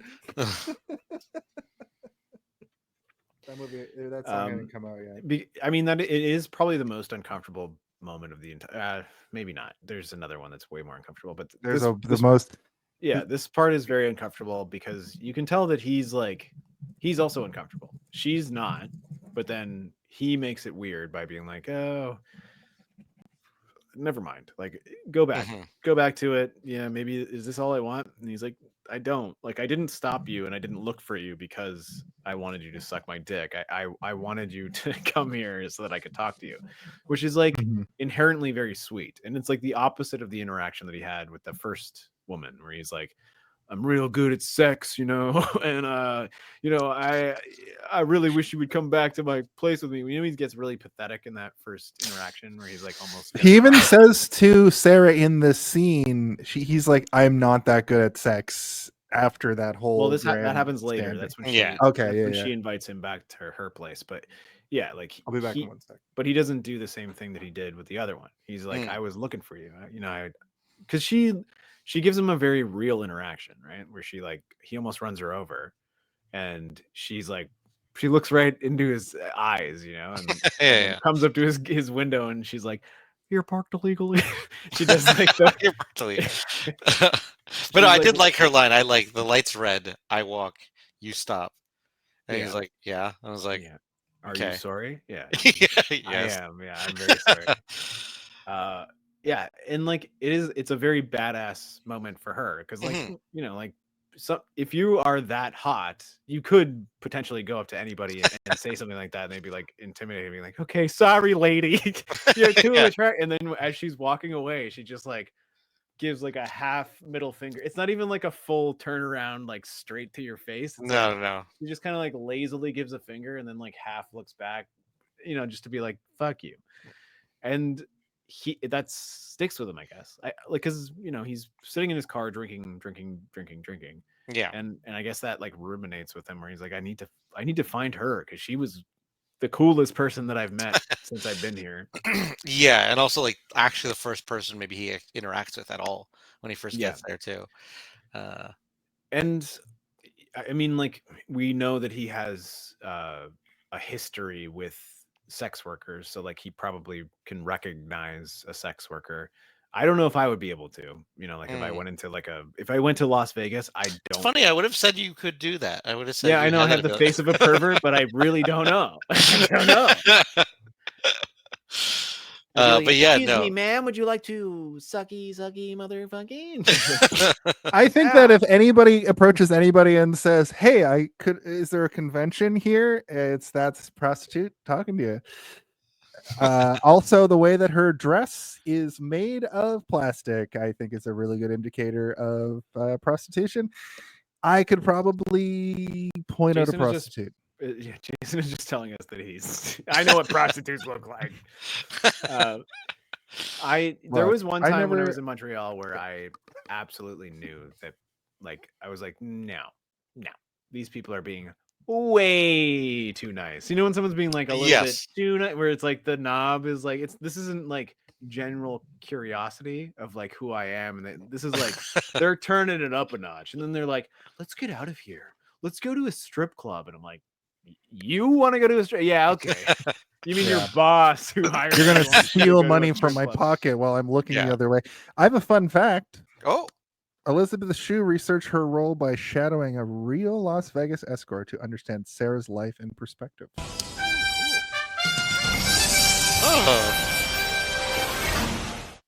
The green sex worker, they called her.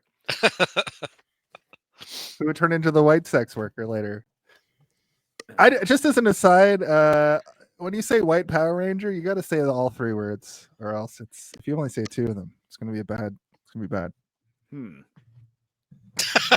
I like.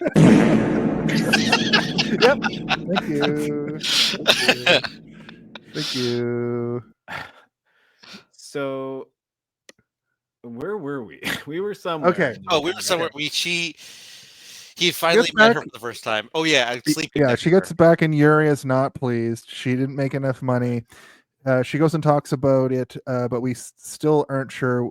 No, I'm still not sure with who. Sex that he has with her, like earlier, where he's just like, he looks like he's never had sex, or like he doesn't. Yeah, that's sex early in the normally. movie. You know, like, imagine like if you were to masturbate and you just like slap your dick, like, like that's how you masturbate. That's like kind of how he has sex with people. That's what I feel like the equivalent is. It's funny you say that because of the weird, like, he's on top and he's like pushing her against the headboard, and she has her hand behind her head because she's being pushed into the headboard. It's gross and it's animalistic, I think is the problem with that moment. Yeah, I also don't like that, like, the scene just there's a lot of problems with that moment. Yeah, there's a ton. Yeah, it's also, it follows her introduction, which is that she's a prostitute for him, and he takes her to a party where she's doing things with all sorts of people in the room, men, women, whatever, and she's like bragging about it to the therapist, being like, I'm the best at what I do. Even if I don't work for a really long time, I can come back and just turn it on, and like I can look at a man and I can know exactly what he wants. That's like a superpower that I have. And she's like proud of it, She's like, I know how to do this. It's like the best thing. It's like the highest of all my skill sets. And then we cut to him being like, you don't have to be afraid of me. I am afraid of Dr. Doom, but I'm not Dr. Doom. Don't fear me.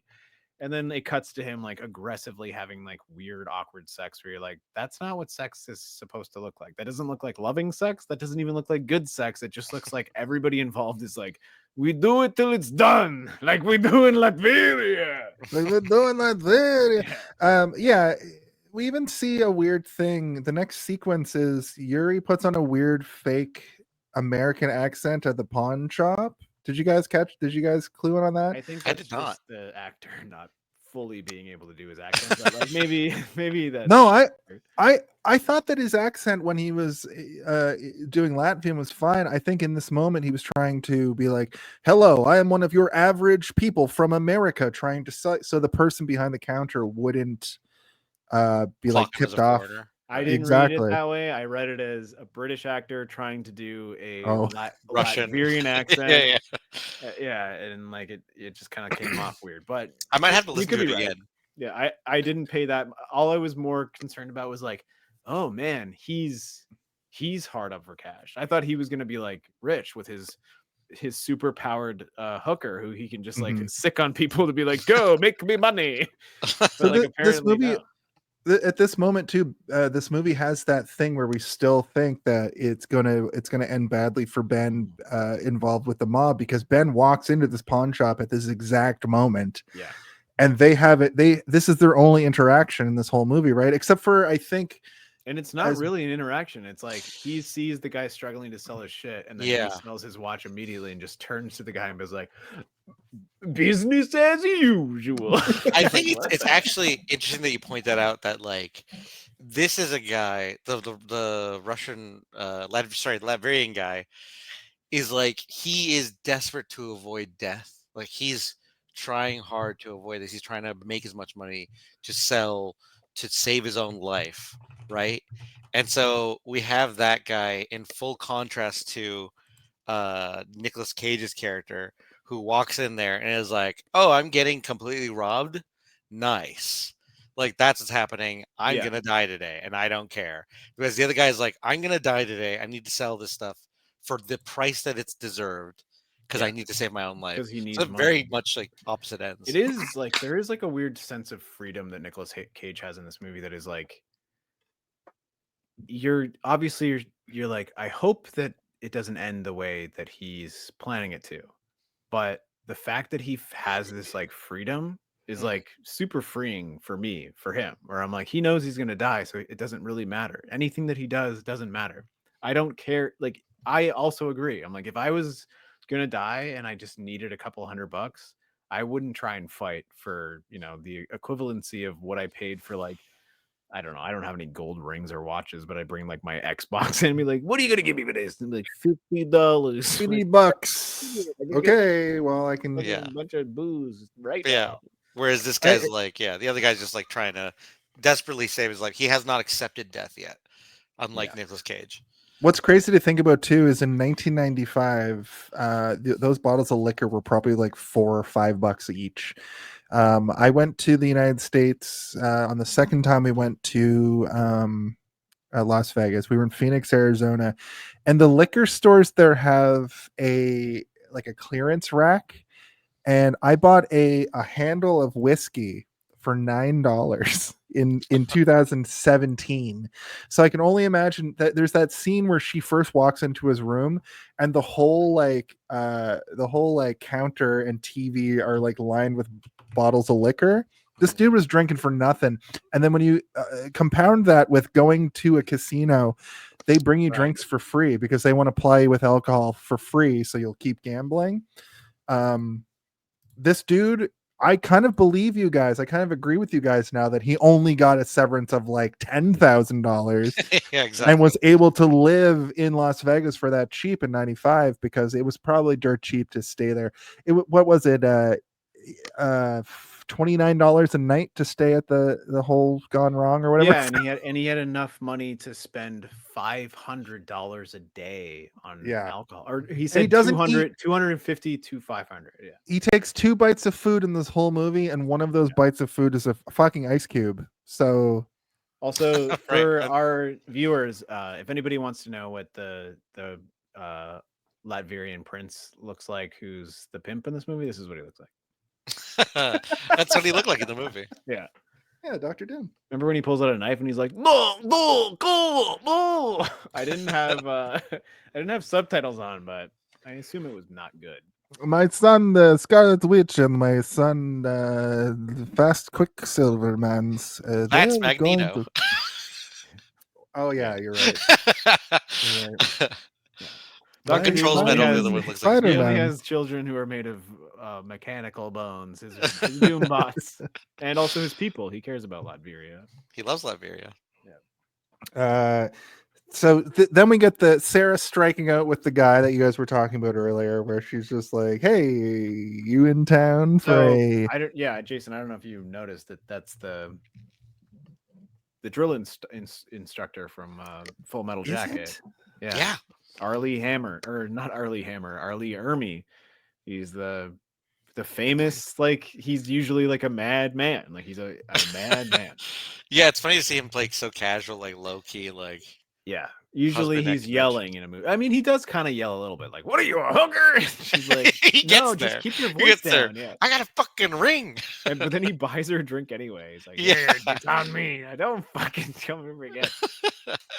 Is he the When you see him, you're like, he's gonna be a recurring character in this, right? It's like, no, he's just in that one sequence. He never But you know comes back. what's crazy too is like the cameo from him, but then also not really cameo because he wasn't famous yet, I don't think. The bartender in that scene is Danny Houston.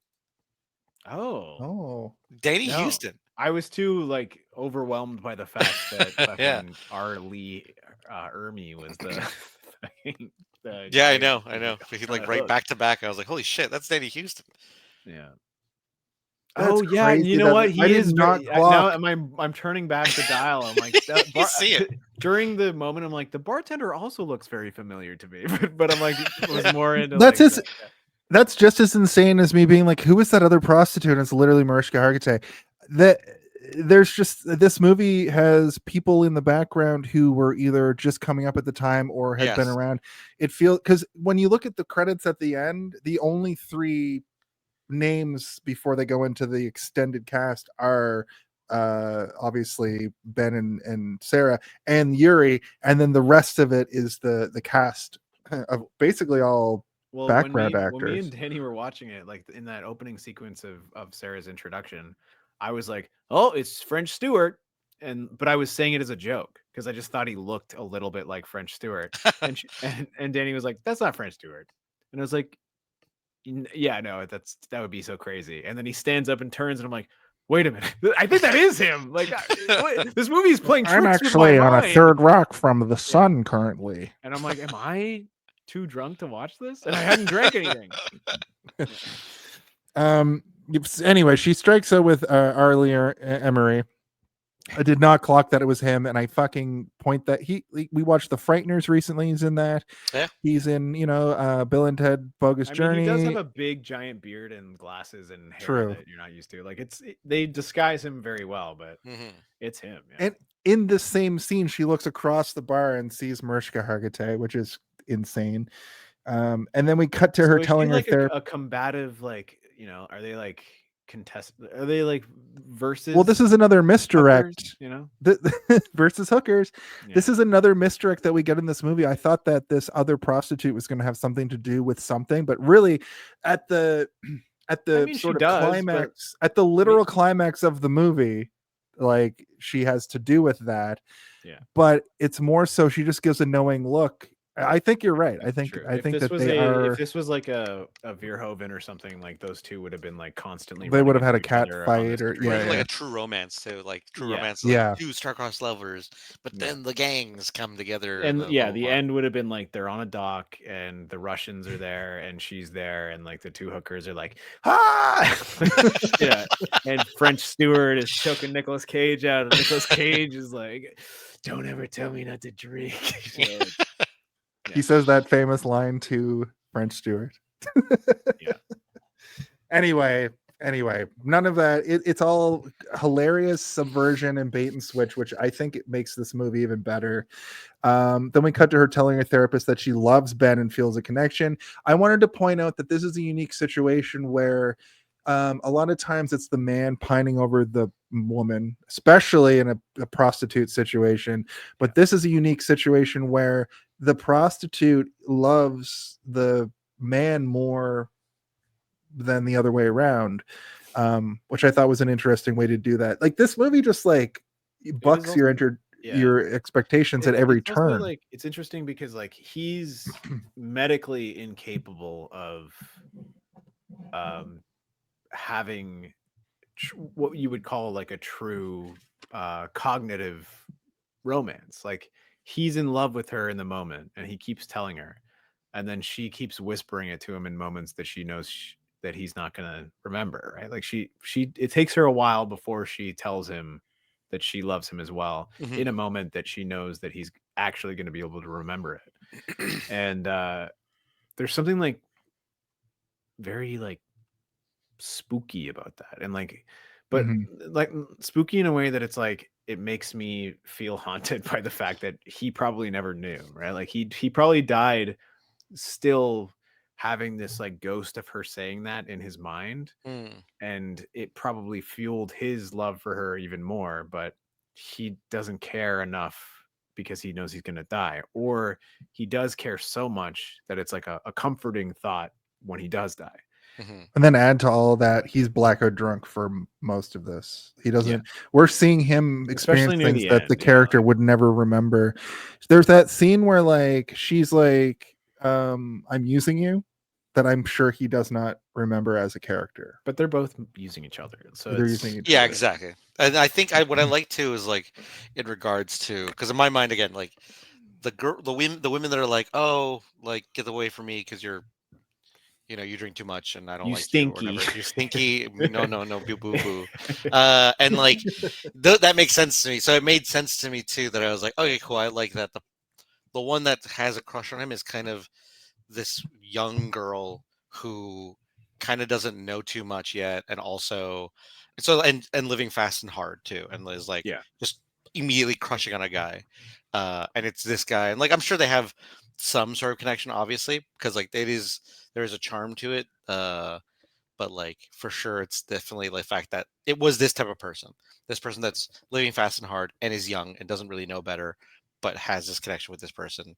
And I did find it my turning point in the movie when I was like, okay, that was charming, where I like, because I didn't buy yet that she would like go looking for him yet necessarily, right? But then, or I wasn't like hoping it would work out yet until instantly she's like, "Oh, just come stay at my place," and then his instant reaction was like, "I'm a bad lay, like I'm not good." In bed. Yeah. That the fact that the character said that, when usually that was his way of trying to like boast himself, and so the fact he felt vulnerable and like was undercutting himself, and I was like, "Oh, that's sweet." Like he clearly is like super shocked that she's even treating him this way, and yeah, I was like, this sucks. This sucks that this is gonna not work out.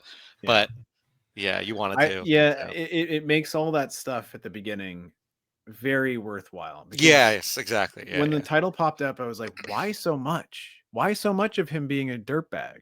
And it's like, oh, it makes that moment that you're talking about right now 10,000 times more poignant when we've seen how much of an actual piece of shit, horny, gross man he is. For him to say like, you don't want me back at your place. Like, I don't even know how to use my penis ever. I've never done it. And she's like, it's not about sex. It's, you know, we'll sit around, we'll drink, and we can just talk. And that's what they did before. She just wants to do the same thing again. And it almost makes you feel like she's never actually had a real meaningful conversation, which exactly. When he, tells her to stop and let's just lay on the bed and I'll pay you as much as you want, but can you just stay and talk to me for a while? But she's also compassionate enough to be like, you don't have to pay me for this. And then she gets in trouble with Yuri for that because she sleeps there the whole night, but you really see what kind of person she is. Because there's movies with prostitutes in them where they just try to absorb as much money as possible, and they don't have any real like good characteristics. That's what we're saying is like she's inviting him to come stay with her because she just wants companionship. Like and he's like, I can pay you. Everything up until this moment is him being like, I can pay you. And, they've had their dinner together, and she's like, you don't need to pay me. Like, let's just go have weird spaghetti out of clam-shaped bowls. Clam-shaped bowl. Right so tacky. That, I was like, again, don't want to go to Las Vegas. Yeah. Right before that, though, there is that scene where she finds him out in the world, and he's just on a bench drinking himself to death. And he's just talking to her as she walks away and gets into a cab. He's like, do you want to have dinner? And she's like, no, I can't.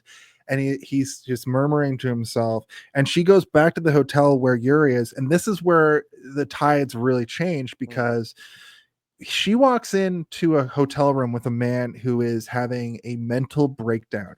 I don't know if it's because of drugs or insanity or Well, we already know he's like a crazy coke man, so he's probably, but then but we also also the know best that he's not, because one of the as coolest she's scenes in the leaving, all of movie is Latveria shows up. yeah, I don't know, when all she of the goes to crime the- bosses show up. So there's this part in the movie where the elevator opens, and inside the elevator you see this.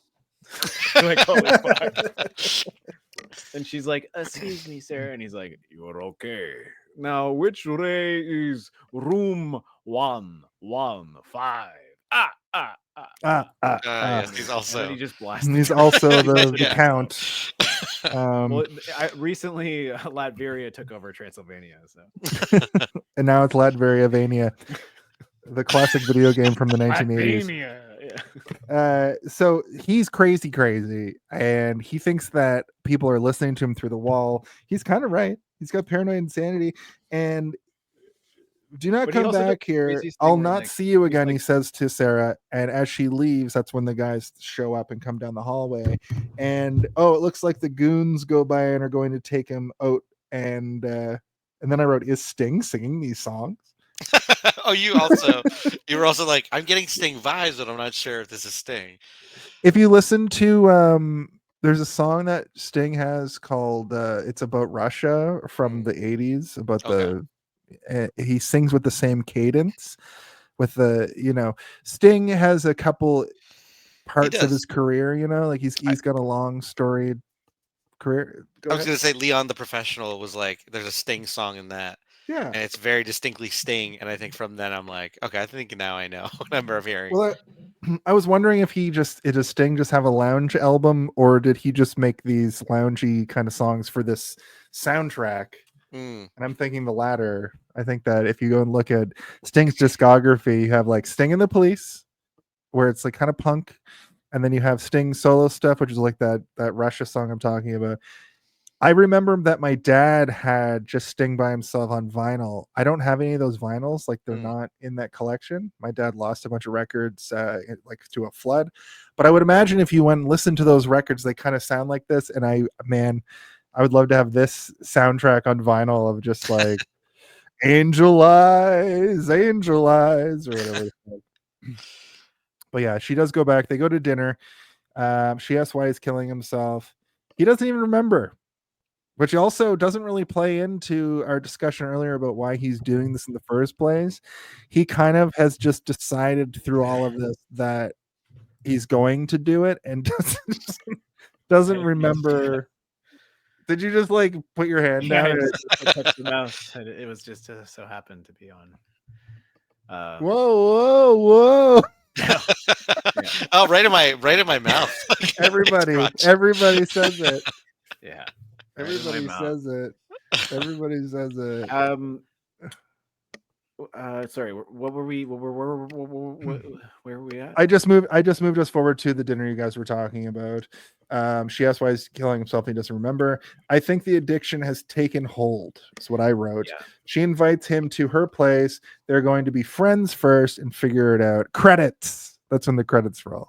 Because there's that really nice scene where they're just like, "Oh yeah, look, you just come home, we'll figure it out." And he's like, "Oh, can't really do sex." We've never really done this experiment before, but I think my credit scene would be the mall when the old man tells him to go back to the table. That would be the credits. So and then they lived happily ever after. He got help at the end, and she wore the earrings on their next date when he was like nice and not shaky and. There's literally my next note is she goes to therapy, talks about him more. He wakes up there and they are happy for now. Was my next note. Where hands over on the couch in his couples therapy. Is that the scene where like he is on the couch and what is it? He's explaining the situation. Well, this is when he first arrives actually. Oh right, when she says, "I have gifts for you." Right. And but he's just laying there and he's like explaining that I know I'm a drunk and I know that you're an escort and I understand that. And I'm just saying that that's the way it is and that's okay. And I'm okay with that. And Nic Cage gives a single tear and it's so heart-wrenching. It's so good. His acting in that scene is so good. Yeah. Yeah.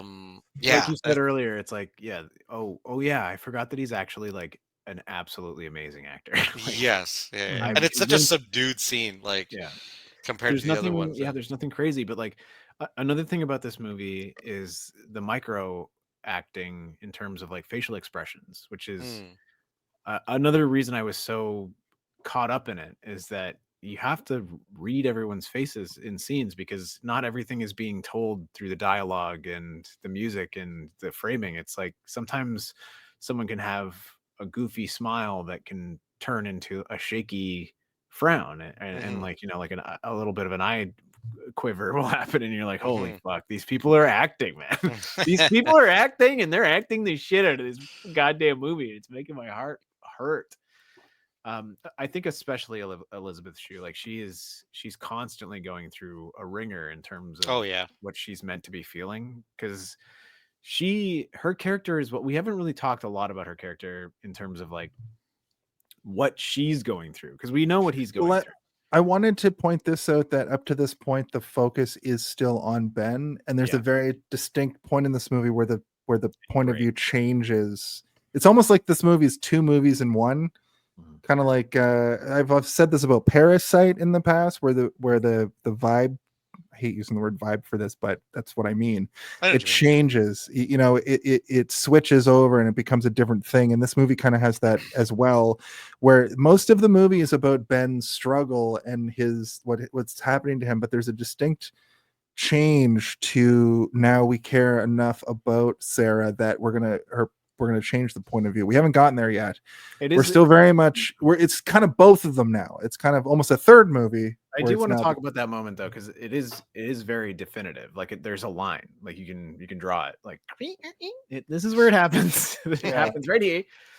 But we can talk about it when we get there if you want to keep talking. Let's because I have some things to say about it as well. Lights her cigarette, and you're like, oh, he's also a magician. Got it.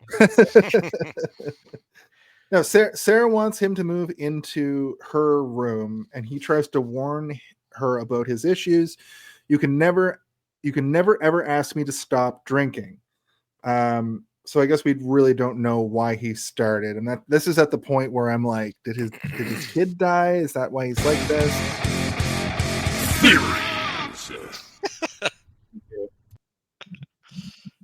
You're right, though. I agree. Like this is where my brain started to go through like a meat grinder as well, where I'm like, so he's saying that because someone has said that to him before, obviously, and he probably tried and couldn't. He probably tried multiple times and couldn't, and he knows that like he can't. So yeah, it's just not happening.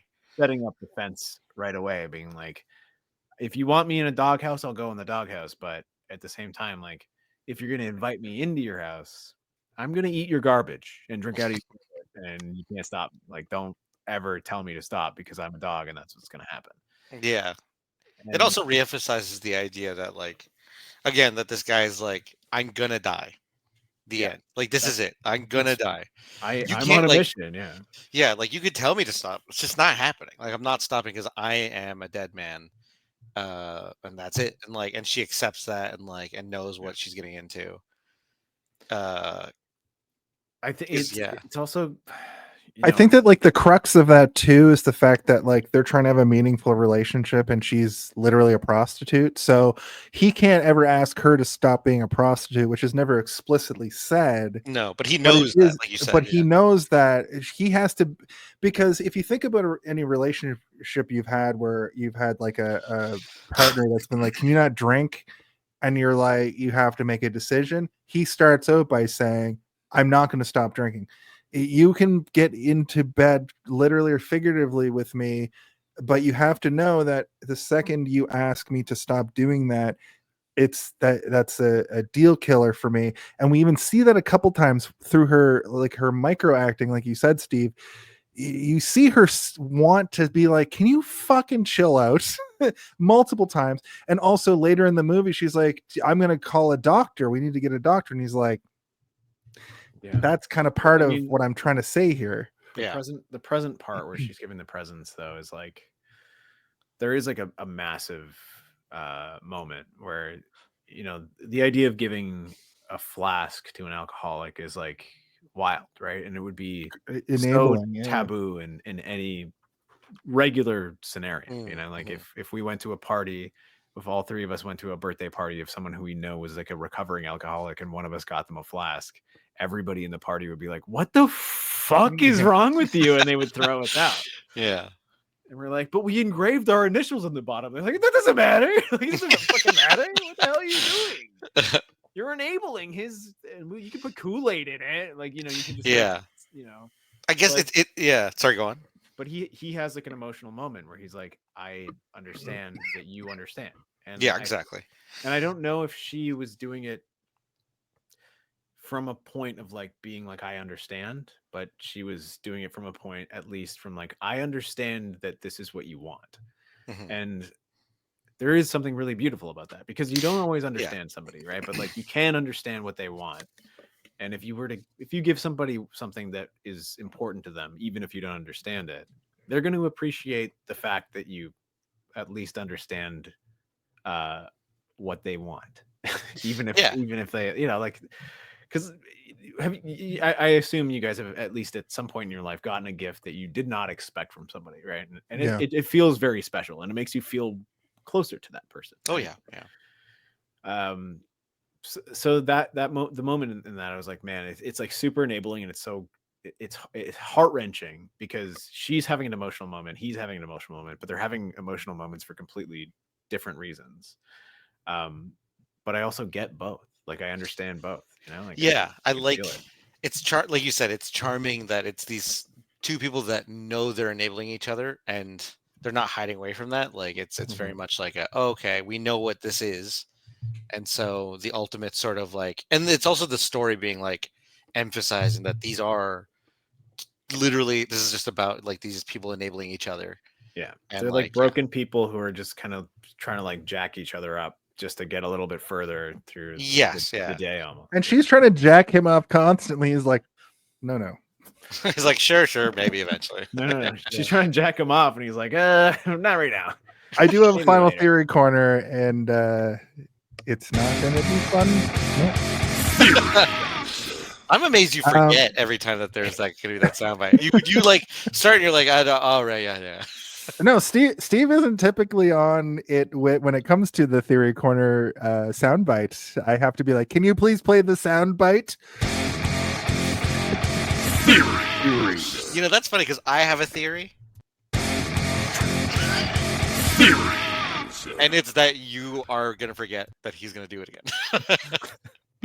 Pretty good theory. Ben accepts the situation. I think we all agree on that. Yes. That specific gift is like, it kind of like cracks open the code of both of their characters in a way that sort of like plumes out, and you're like, okay, now they're like living in this sort of weird fantasy world, right? And they go on a date. They have like matching, he's wearing his shirt that she got him, and like he's like, my other shirt is full of barf or whatever, and she's like, come on, let's go on a date. She's got the slinky red dress on, it like matches his shirt, and then they go out, and it's all very magical. Is it the same? This is where they go to the casino, this is it. Here's what I wrote. They chat about gambling, they go, and then my own personal note, like, I noticed that the chemistry between these two, Cage's acting and Elisabeth Shue's faraway looks of sadness, are all so well done in this. And this is the point in the movie where you start to see that, like, you feel happy and like anger and sadness all at the same time, because of these little, they have little stolen moments with each other, which is very romantic. But then even when the first thing is he grabs her and pushes her up against a slot machine and kisses her, and it feels weird and gross, and then it feels very like, oh, it's very romantic, and then they knock over some other person's coin bucket, and that feels a little bit tense. And throughout this whole next part, we sort of wait, when the coins fall, he goes down to pick them up, and she says, I love you, and he can't hear because he's down there scooping the coins up. But he's already told her. That's the first time she says it, but he's already said it like a bunch of times. He says it like all the fucking time, because he believes it, because he's drunk all the time, right? Like, you've been drunk, right? You've told people you love them when you're drunk, and like, you mean it. But I've told women day. I loved them when I was drunk and meant it. You know what I mean? Like, I get it. Yeah, but I think the difference is like there are people that you tell you love them when you're drunk that you don't when you're sober, but you still love them, right? Like you still love them the next day, and it doesn't change it. But no, but what I mean is in the way that he's telling her he loves her, he thinks that he loves her well. No, he made it very clear that he's but like, I do love believe. Yeah, like, I do also believe that he loves her outside of being drunk, but he hasn't been sober.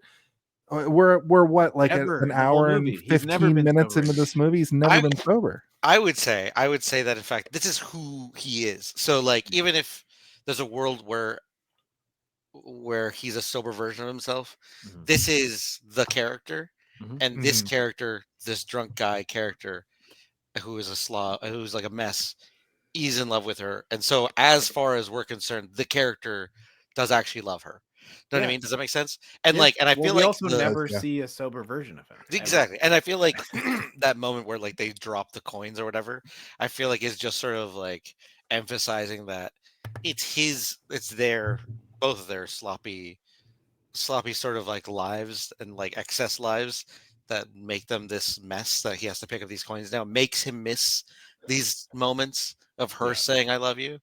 I mean, if he wasn't a mess, he wouldn't have missed that.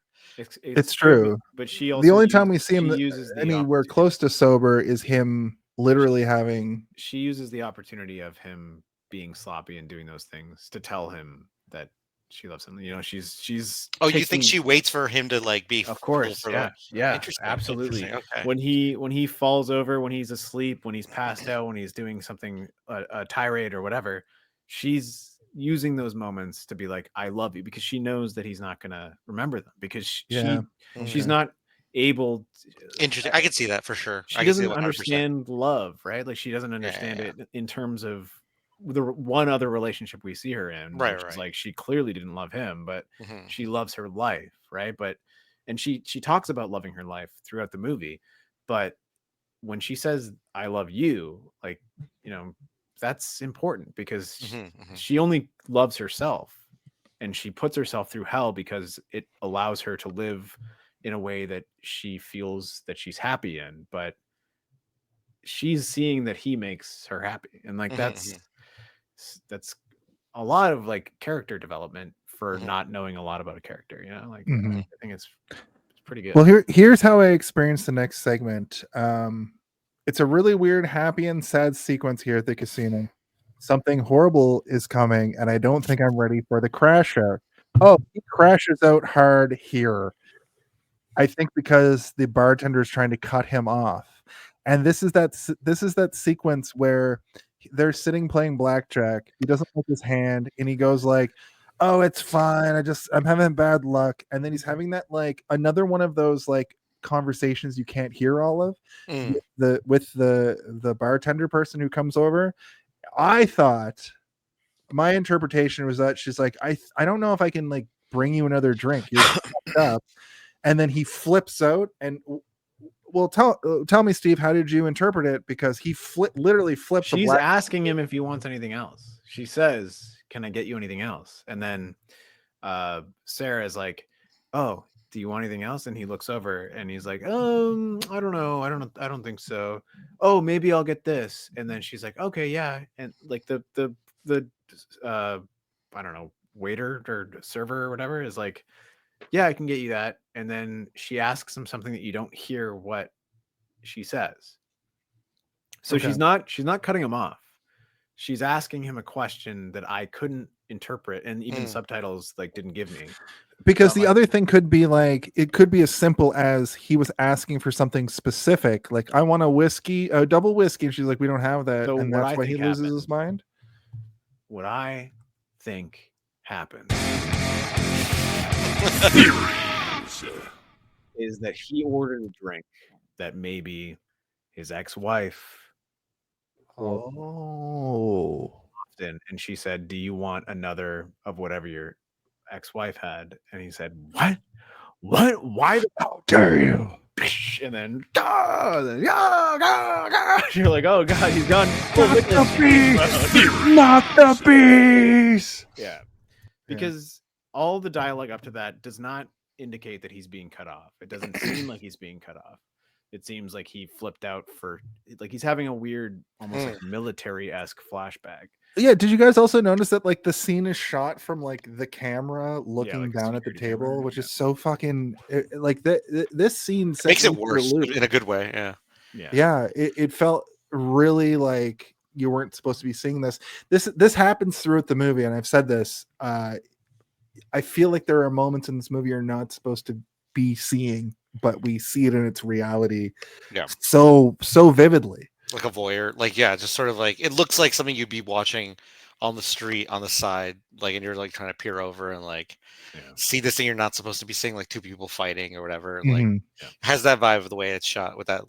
We all meet in Las Vegas, like after we got separated. And I'm like, what did you see? And you're like, I saw a man flip a table in the casino. And Jason's like, I saw a man, like doing backflips over into the fountain. And I'm like, I saw a man getting his wedding ring stolen via a finger blowjob. But yeah, no. So it was an intense scene. I can't remember what he says after though. He's like murmuring a bunch of stuff after. Yeah, but I mean I think that's deliberate because I had the subtitles on because I can't hear shit or comprehend shit when there's too much things going on. But it's like murmuring, arguing, like they don't even like differentiate what people are saying. And then we get the sequence where he has like the crazy night of like jitters and shitters, and he needs to. Well, that's what happens here. Shit, yeah, he has the Tremors episode. He crawls. He does all that. He has Tremors 3, the one where the tremors come out of the ground and they run around and chase you in the backyard. He crawls in bed with Sera after like going to get the makes himself a fucking screwdriver for one. They have a nice moment here, and she reveals to him that she was able to keep security from not throwing him out on his face. Wouldn't you just have like a jug of orange juice just mixed up already? Like you would just have it there to like in case, my theory. I actually have a theory about why he was mixing up a giant size screwdriver. Why? Oh, sorry. What do you mean? Oh, yeah, sorry. I think we all forgot about it this time. Crazy. I think because I was actually interested in the theory. I was like, what is the theory? Tell me. I think the reason why they put so much emphasis on the fact he was drinking a giant screwdriver is because he had no nutrients in his system, that his body was crying out for liquor, but also was like, can you give me some fucking sugar and vitamins please? Something. You're getting scurvy, boy. You can't live like a whiskey pirate. Yeah, you're gonna lose a leg.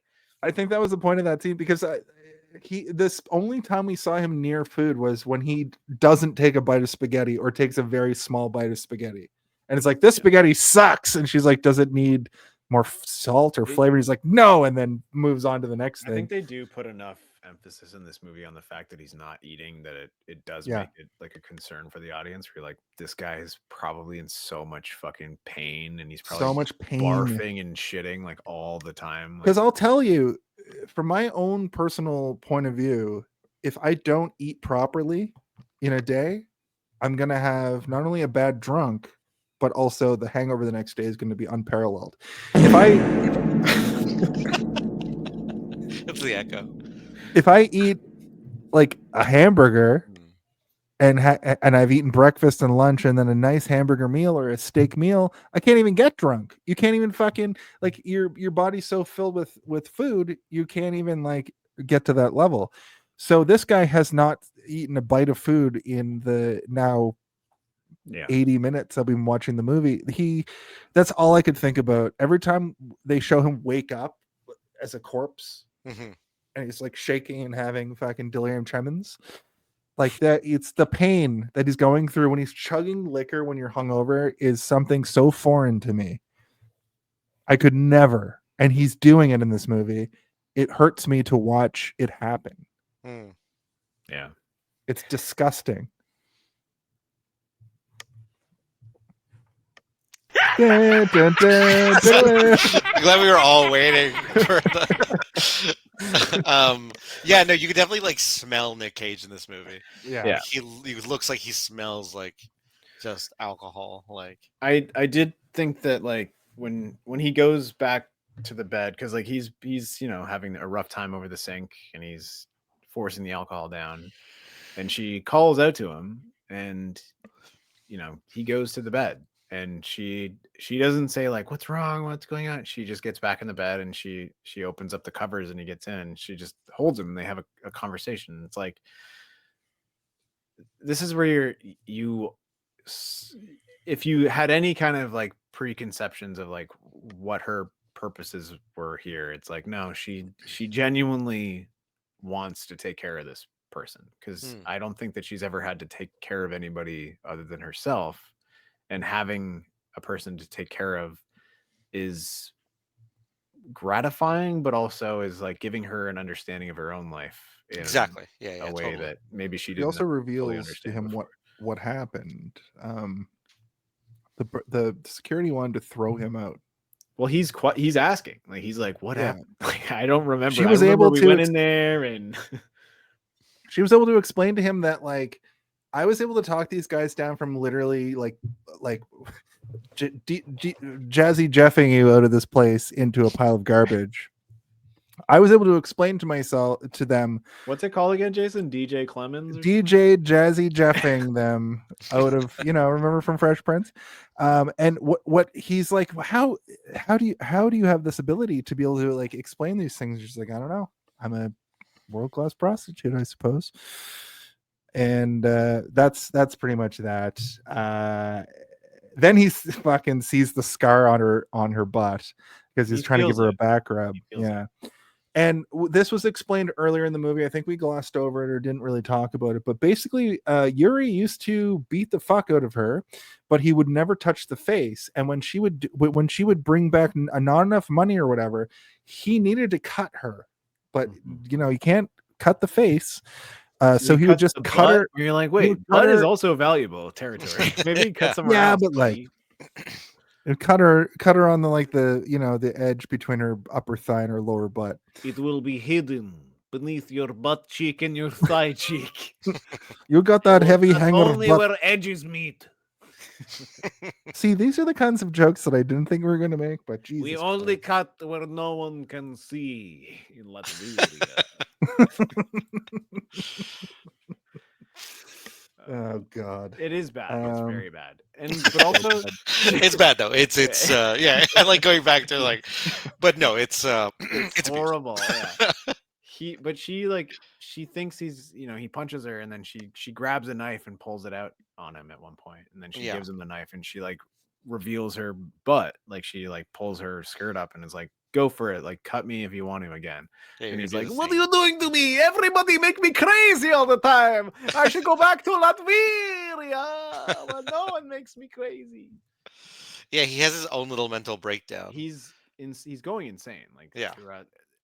I mean, and he's not even around for that much of the movie, but like, no, he does leave an imprint in my mind. Like he's around for enough that you're like, this guy is gonna be the big bad guy at the end, or at least the reveal to the big bad guy. This British Russian man is is definitely.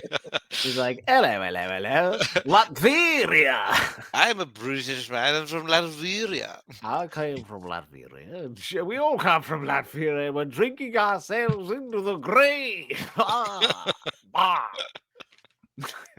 So the next sequence is the Green Ranger. Next sequence is I like defeated. Like the next sequence is Green Ranger. I guess. Well, the joke I was going to make too is like, wait, if he would have just figured out weed and cocaine instead of alcohol, he'd be fine. That's true. Yeah. Ben and the Barfly and the boyfriend. Which is like the Lion, the Witch, and the Wardrobe, I think, was the callback here. Yeah, that's true. If only I had I don't have a sting for that. So basically, there's this sequence. Oh, here comes Michael Myers. He goes out to like get breakfast, and then ends up at the bar. This is the bar I've been in. I'm sure of it. I've been in this bar. I've smoked Marlboros in this bar. It's right underneath the Stratosphere bar. The Stratosphere is a casino. Oh, that one. Yeah, yes. I actually that sounded like sarcasm. I really meant it. When Madison and I went there, we lost our luggage. They were like, "Your luggage isn't here," so we had to go to a gift shop and buy like shitty Las Vegas shirts and shorts. And we're wearing our shitty Las Vegas shirts and shorts when we go to this shitty bar under the hotel that we're literally staying at. And I'm like, I'm gonna get a pack of smokes. I had quit smoking for a year, and then I'm like, it went in fucking Rome, went in Vegas, and I'm smoking a cigarette wearing clothes that I just purchased for $40 in the bar in this scene. I'm sure of it. But anyway, what happens here is he's just there being his charismatic self, Ben. And this barfly who kind of looks like what's her face from Natural Born Killers, but isn't, comes over and she's like, "My boyfriend's boring. He's been boring me, and I need you to take me somewhere and fuck me." And he's like, well, darling. Well, I think the scene opens with her like getting hit by her boyfriend, like her boyfriend hit her. Like tossed off. Yeah. And basically she's like, he's like, hey boyfriend, can I talk to your girl? She wants to drink. No. What happens is she like comes over and she like slams into the bar, and he's like, we lean on the bar. We don't slam into the bar. What a Nic Cage he goes delivery. Full, this is like the Nic Cage moment of the movie. It is. It really is. He just goes ballistic. This is like nuclear Cage, you know. You're like, oh, okay, it really is. Yes. Yeah, this is his we moment. Lean into the bar, like just starts trying accents. Yeah, where he is doing a fake British accent this whole sequence. It's pretty great. Yeah. And then she's like, "So you're saying we lean?" He's like, "Yes, we lean into the bar." And then she's like, "Will you buy me a drink?" And he's like, "Yeah, a drink for whatever the fuck, no bra."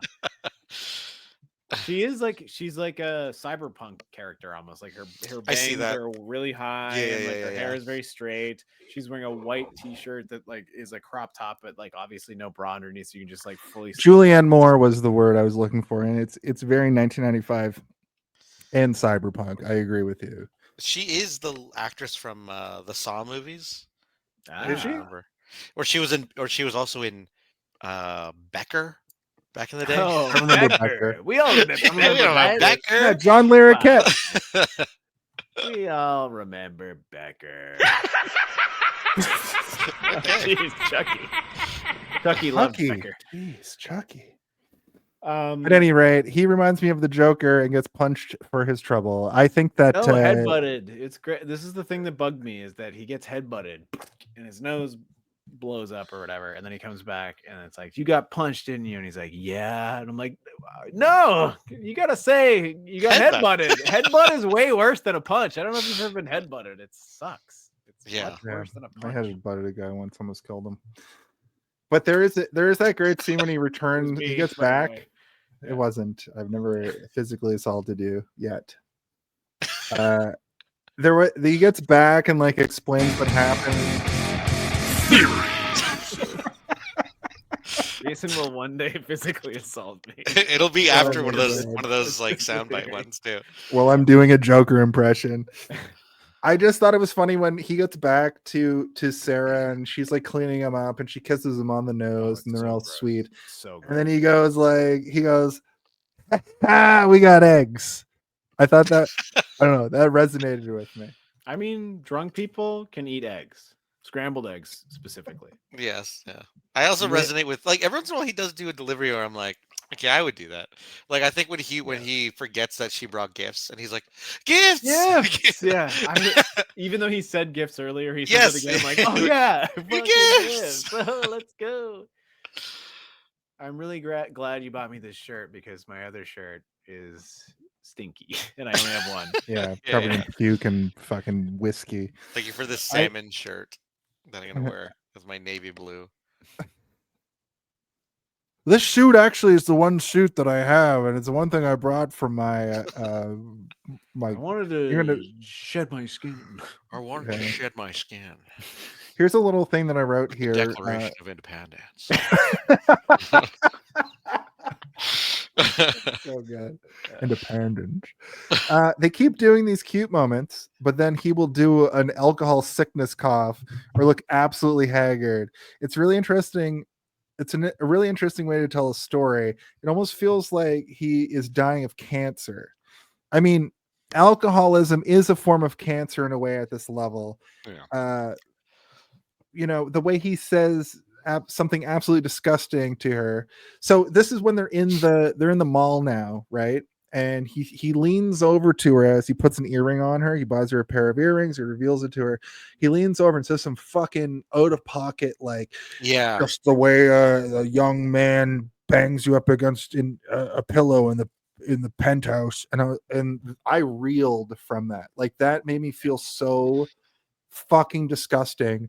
And then that's the moment we were talking about earlier where it falls apart for them, and he gets up, and then the old man, the Grim Reaper or whatever. This is the most real that the two of them are with each other in the whole movie, because he says all that while like this weird like mall music is playing too.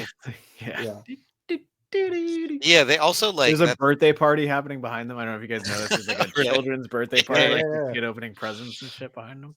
What's it called? Yeah, that also is like because he did express that did come after like them expressing him expressing some jealousy with her doing her job a little bit. Like it started to creep in, even though they haven't had sex. Even though they haven't had sex, and then he like that's when he like has another. But you're right, out of pocket still. Like it wasn't even built up. So far throughout that day, he seemed okay until he puts it in her ear, and then it just starts whispering that shit. And I had to rewind it because I wasn't sure what he said. Yeah. Well, I can relate to this sort of thing because my dad's wife is this Nic Cage character of like switching between sweet and saying these like horrible things. And then, like, forget about that. It's not a big deal. Like, again, Steve, you don't have to put your therapy coat on and get the notepad out. But what I will say is that's what alcoholics are like. They can really, like, I grew up with this. Like, both of my parents are like this too. Like, you can really have just like a nice moment with another person, and then they'll lean in and say some like the craziest shit you've ever heard. And my dad's wife is absolutely that. Sober, she's fine. But then if at 5 p.m. on a Thursday, she starts talking, she starts saying too much per capita, I'm like, oh, by 9 p.m. we're having a family crisis. Right. I think the thing is though, is that like, people have harbored thoughts, right? And like they know when to address things, but some people don't. And they use the drunken version of themselves to like exorcise the demons, which is like a scary thing. But in this movie, he's always drunk the whole time. So his thoughts are probably like a less drunk version of himself. And then when he gets drunk enough, they come out, which is like all up. It's like it's like there's like a hole that can just go forever, where it's like he can hold on to himself when he's this drunk, but when he's this drunk, it comes out in a negative way that like affects you. And like I can relate to that because like I sometimes like hold on to things and then I say them sometimes when I'm sober and I'm like 3 o'clock in the morning. Eat it, but it happens. It'll happen tonight. I'm like 3 ciders in. Yeah, that 4th one. I have a fun fact that is not so much a fun fact as an unfun fact, but Mike Figgis, the director, often had Cage and Shue improvise lines, leading to some of the most emotional and raw dialogue in these scenes, which indicates to me that some of this stuff was like Nic Cage on those nights when he was on set drunk to get into character. He just says like that line, he just said it to her and then she reacted to it. I do think though, like, obviously that moment is probably one of the most impactful, but I also think that everything leading up to that moment is some of the most impactful stuff. I think this is if it comes down to me and my decision, this is the most impactful scene of the entire movie. Them going to the mall when he goes down the elevator by accident. Well, I wanted to bring that up as well. And he's like, let's get a drink. And like his head leans like an Ace Ventura style, like all the way back, and he like goes down. And you're like, and that's funny. That's objectively comic, but then you cut to a scene like them having like. But I mean, some lunch. the entire scene of them having the lunch, he's like a goofy, like he's cute and like he's smiley and exuberant. Like Yeah, exactly. Everything is so nice. Yeah, he calls for the waitress. And he's like, doctor, and then like which is kind of funny. And I was like, yeah, okay, that's a little charming. Yeah. But like everything up until that moment is so sweet and nice, and you can feel why she loves him, and then the monster.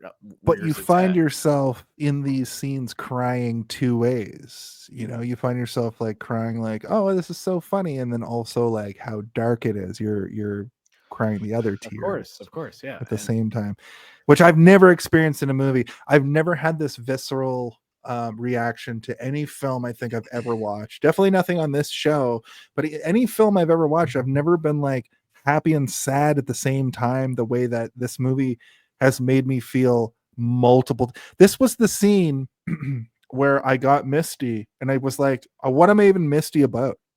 What am I even reacting to here? I mean, I know you, Jason. I know I've known you for a long time, but like this is like the most human moment in the movie. And I think if you didn't get misty, I would question you as a human being, because he's trying really hard and she's also trying really hard, and they're both having a very, very hard time to get through it. And you know, the speech about like maybe just wear one, or you know, you can wear two if you want, but like, you know, maybe wear one at a time, and like all of this stuff is like it's him trying to express that he wants her to be with him and she wants to be with him, but they both know that it can't really happen. And then that's where he hits the lump in the road and trips, and you know, his gross alcohol monster comes out and says the thing that he shouldn't say. And I think everybody has done that, sober or not. You know, like in your life, you sometimes you say something that you shouldn't have said, and not everybody has the clairvoyance or the even the ability to predict when it's going to be bad. But everybody knows when they need to leave, and that's when he leaves. But she immediately is like, "No, wait, I get it, I understand." But he doesn't stop, and then that's where the guardian angel that we were talking about earlier, the old man, she's like, hold on. She wants you to stay. I'm like, God. Yeah. If you're going to die, at least be with her. She's like, the one that's she's going to carry you with a trumpet into heaven or wherever you're going after you poison yourself to death.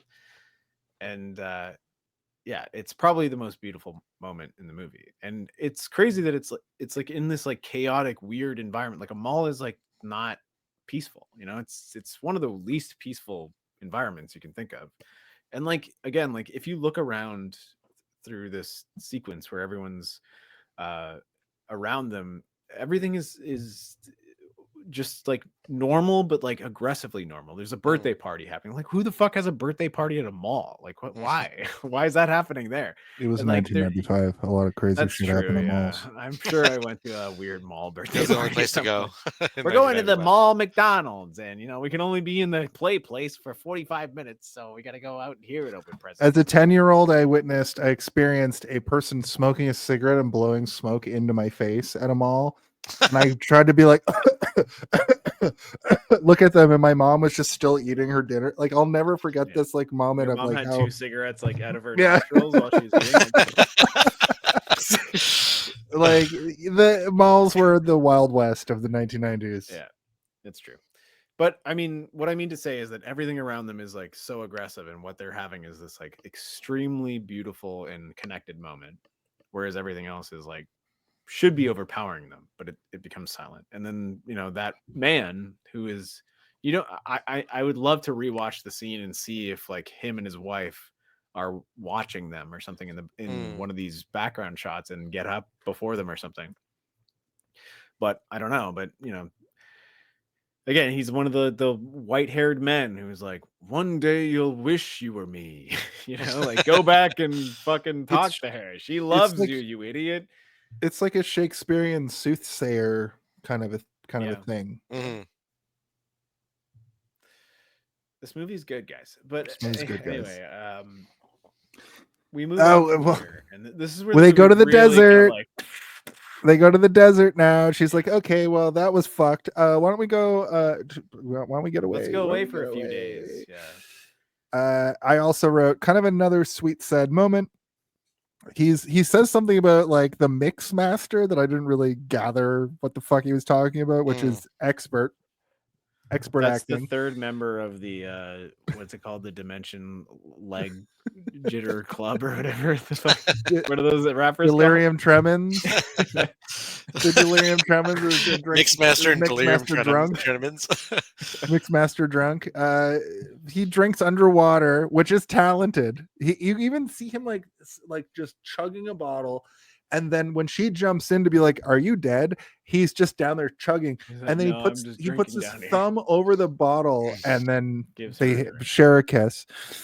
They have a sexy moment ruined by him falling through a table, and then he yells, "I'm like a prickly pear," which I thought was funny, like objectively comedy.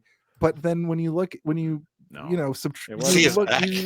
from a it was high really level, bad. Yeah, it was really bad. And then the woman, the bar manager, I'm fucking so tuned in on drinking. When the motel manager comes over and she's got the plastic smile on and she's trying to explain, you guys have been out here fucking around. You brought the TV on a chair. You're yelling and screaming and drunk. You guys got to leave in the morning. Don't worry about the broken table, you degenerates. Yeah. You got to for the rest of the night, you got to keep all of this bullshit in the room. I'm paraphrasing, but that is basically what she says. That's basically her energy. Yeah. It's like it's a thing where you're like, oh, is she going to be like, my husband used to be a drunk? But like, no, she's just like, get the fuck out of here. Fuck out of here. What are you I've talking seen you guys about? Yeah. Because right before this all happens, we have one of quite arguably the sexiest moment of the movie where this is how I sort of interpreted it. Like, he's finally relaxed enough to be sexy with her. She, takes her top off and she's pouring liquor all over herself, which is what he wants. I got the impression that he was ready to have sex here, and then he fucked it all up by standing up and falling through a glass table. And yeah, he did. When he's walking away, his back's all bloody.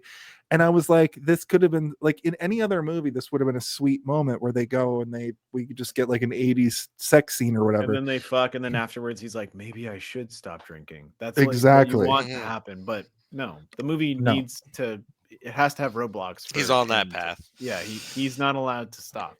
And that's another like moment of like, where his sloppiness makes this opportunity for him to miss this possibly tender moment of him hearing her say I love you, or him like you said, getting this moment to be like, to finally be with her and be intimate with her. And like, but yeah, he never fully gets the redemption, the clarity, or the window to be open where he realizes that she is the thing that can make him stop. Yeah. He's always like, no, he doesn't want any part of that either. No, exactly. He's not purposefully falling through the table, but like, if you were to take this to like a biblical idea, it's like, no, the devil is going to trip him and he's going to fall. Always be this. Exactly. Yeah, exactly. And then that lady, we were watching it. Danny was like, why is she so mean? I'm like, well, they were sucking tits and shit.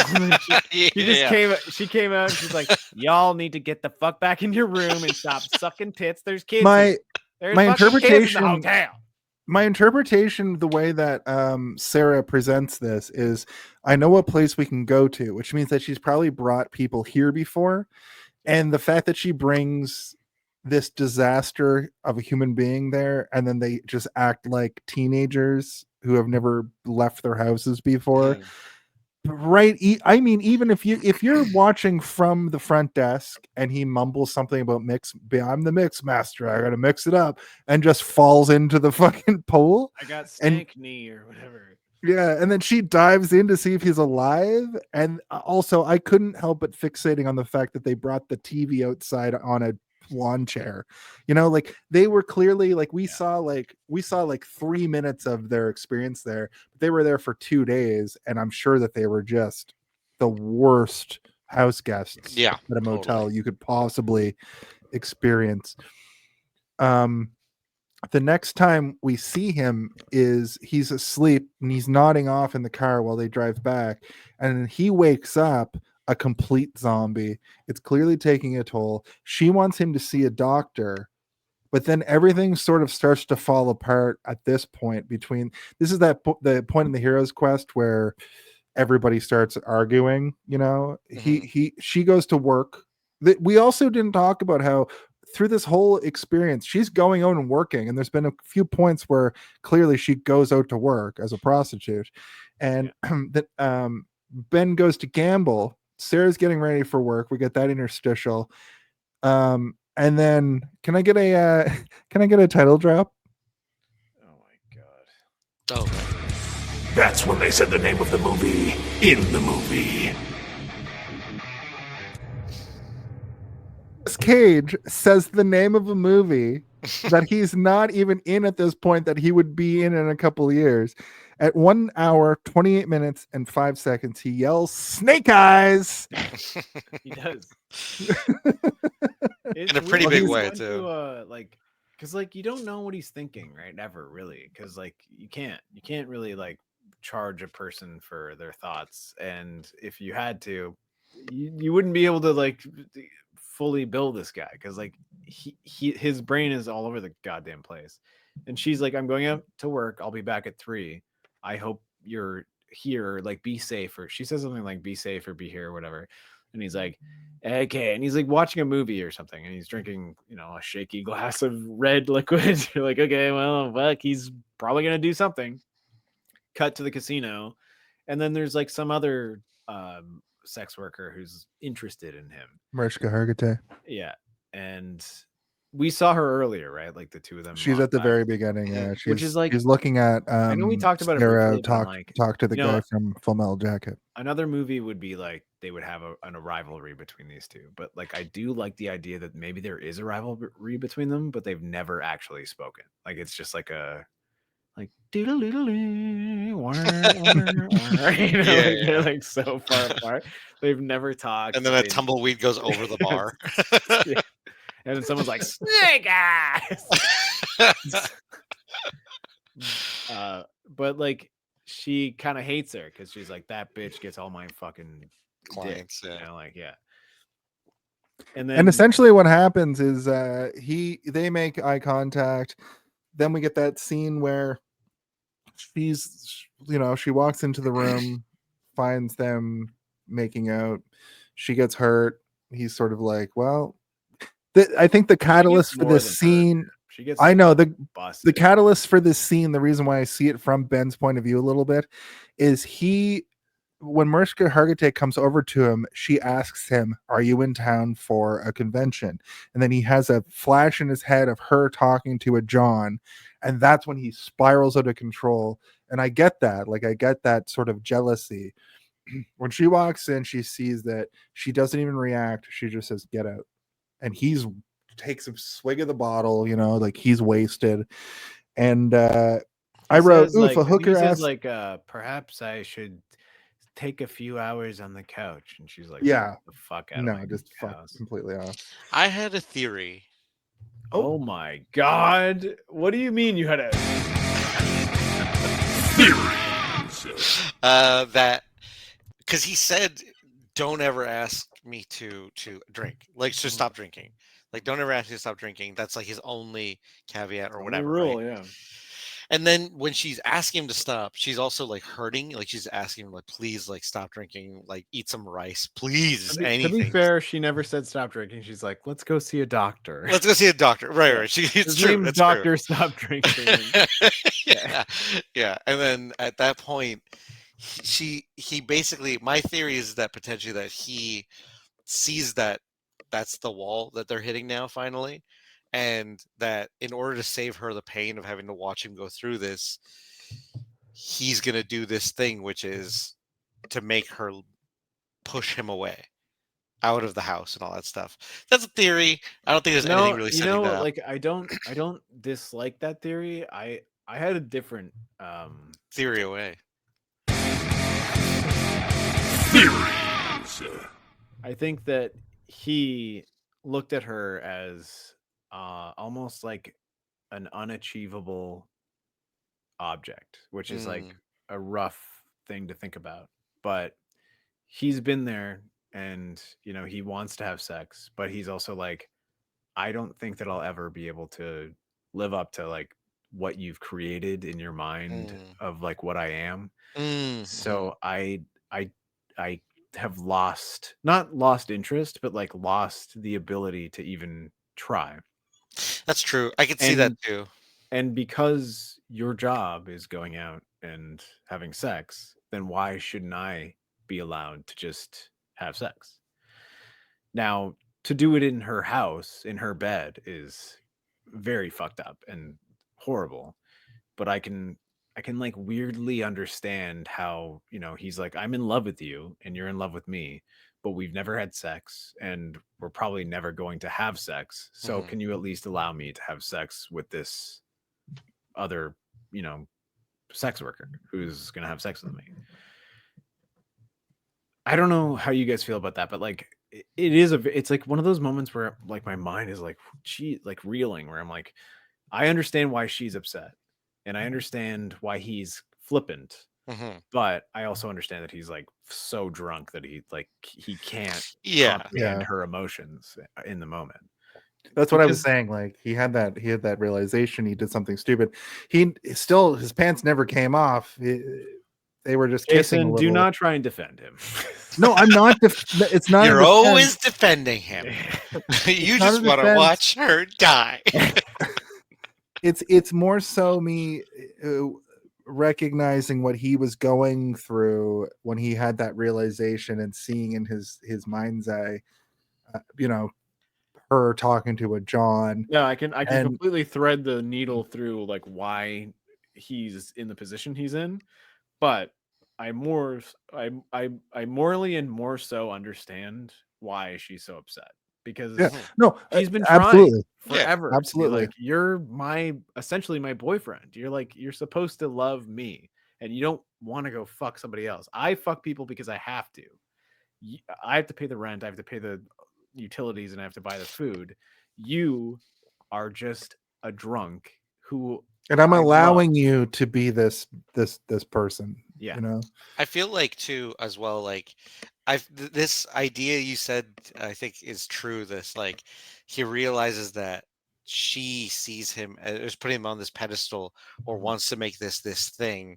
I feel like you're right. I think you're on the right path, where it's just like, because the way he looks at her is this sort of like, no, you've lost the like the plot. Like, it's not it. Yeah. The what's it called? Like, he's looking at her because like, and it's also that moment where she's like cutting vegetables and stuff, and like trying to cook dinner like a wife or something. Make you 1,000 pieces of rice. Yeah. Can But you she's like trying to be them, please? she's trying to make it a homestead, as though like she isn't a hooker and that he isn't an alcoholic. She's trying to make it this thing. At that moment when he comes out and she's like dressed like a weird housewife. Like, and because her I think entire vibe has changed. Yeah, exactly, and that's the thing. Is like she's no longer the lady that will buy him a flask. She's now trying to change. She's trying to fix everything to make it work into something that it wasn't. Listen, ever. Baby, you got to call the doctor. And this is what I thought the whole movie was leading to, is them having their third act breakdown of her being like, you have to stop drinking, and him being like, no, and then being like, okay. But that's not what this movie is. This movie is more so about the power of alcoholism and what it does to people who are fully entrenched in that. And I think that's why they did that flip of her being in love with him versus the, like, usually the man's in love with the prostitute, sort of trope. And I think that's very effective. Well, why is that funny, Steve? Just the way you said prostitute. You're like, the man's usually in love with the prostitute. You know what I'm saying, guys? Like, you couldn't handle him giggling a little. You were like, what is it, Steve? What is it? I'm fighting to be looked at as a actual journalist here with my dumb smile. I just really thought that this movie was going to go in a different direction, and that And that scene where she's cutting a cucumber and making rice. She's like, I got some white rice for you. I thought anybody's game. It's kind of But like a heart sink moment where she says, like, Yeah. I made some white rice. I think you can eat it. And he like he literally eats shakily ice goes to the instead. fridge and like grabs the bottles and he's like, Yeah. I'll be back.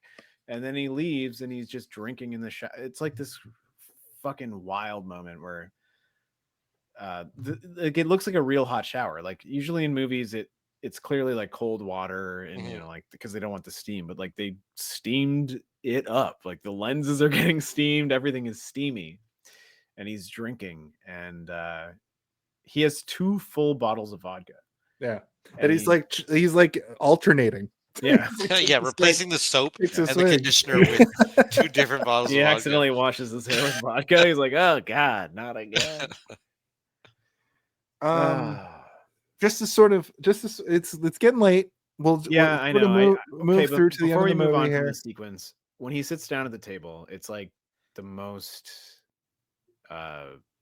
downtrodden I think I was watching this movie, where it's like his brain is broken. You know, like he seems like a child almost, where he's like, I think I could eat rice now, but he's like proud of the fact that he can eat rice now, and she's like, okay, buddy, like almost like a parent, and it's so sad. fucked up, and you don't really know where it's gonna go, but you do, you know, you're like, I don't, because you look at the runtime and you're like, oh my god, 20 minutes left. This there's not much there's time no left. happy ending here, guys. I don't think we're gonna get to a happy ending. I think even less than that. I think more like 15 minutes. Like the next sequence that happens. Listen, I'm just gonna read it out the way that ChatGPT wrote it. Act 3, breaking points and farewells. Sera's troubles, a dangerous client. Sera has a terrifying encounter with a client which shakes her emotionally. Her life with Ben is wearing on her resilience. And then I wrote 3 college kids, weirdos. Oof. Then a cab driver. GTP like really kind of grazed over the. No, I did too. I did too. Like, I wrote oof, 3 college weirdos, and oof, then a cab driver.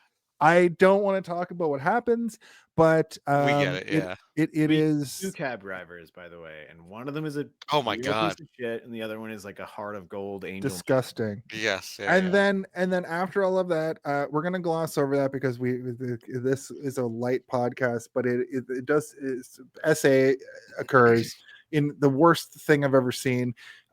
She goes into the shower after that, and it is I think that shower sequence is the trope we've seen in a million things like Lampooned, which sucks. And now I'm never going to look at the like person crying in the shower sequence the same ever again. When you don't have the link to it, you don't have that, like, my heart hurt.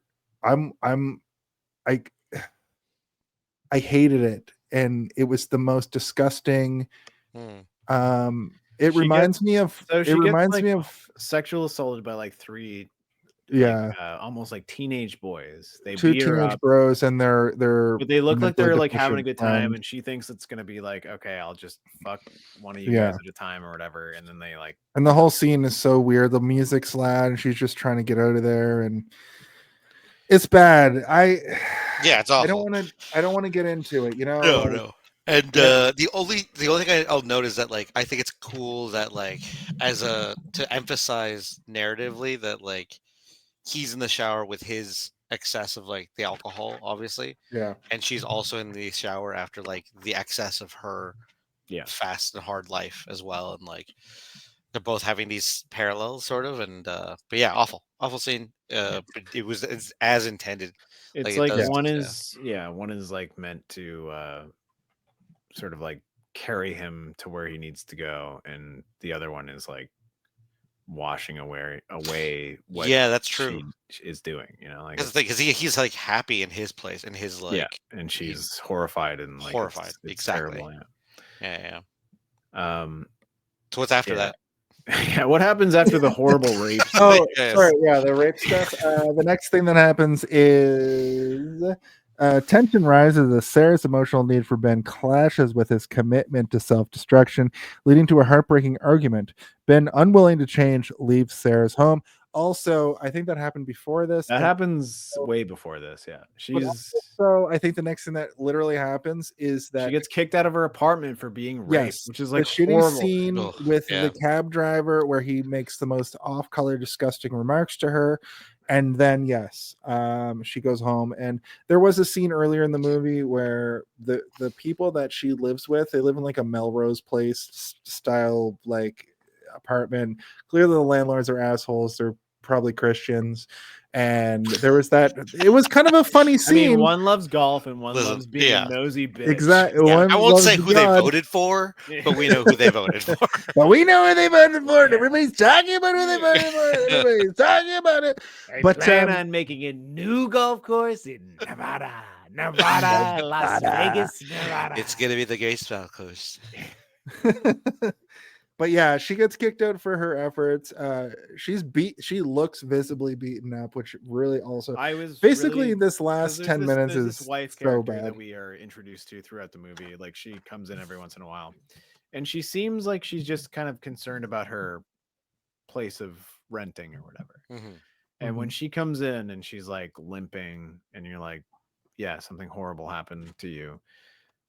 She like looks through the window and she has a very concerned look on her face. Mhm. And I was like, oh my God, I really hope this woman like Fingers doesn't- crossed. Yeah. Yeah. I was like, please, please, please, please. No. And then the door opens and she's like, you got to get out in a week. And I was like, what the fuck, lady? Like, come on, man. I know. It was awful. She had a cool Flintstones style like dress at one point. I was like, that looks Yeah, like even a the cool husband had dress. the cliche Maybe like she's a cool golfing lady. guy thing going on.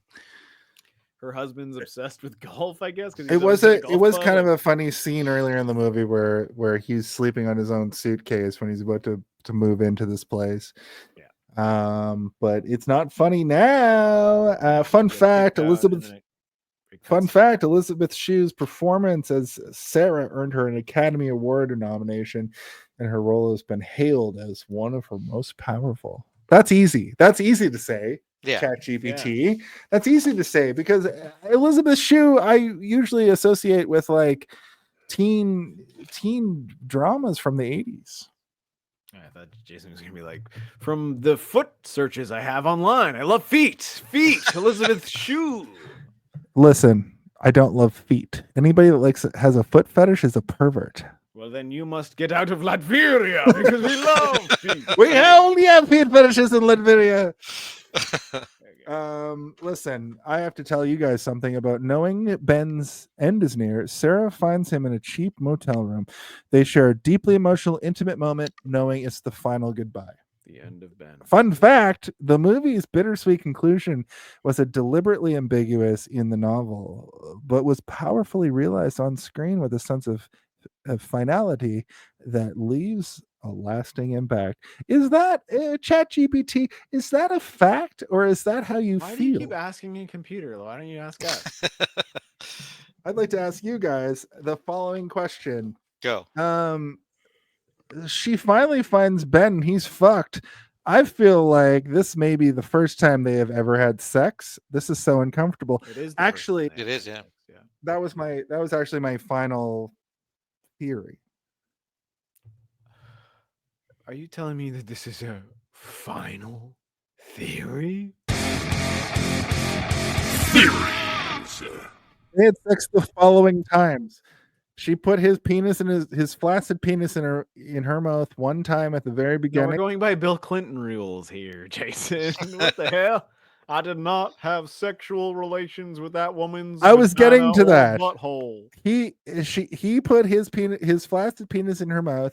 Then he put a cigar in her vagina, and then until then, nothing. Yep.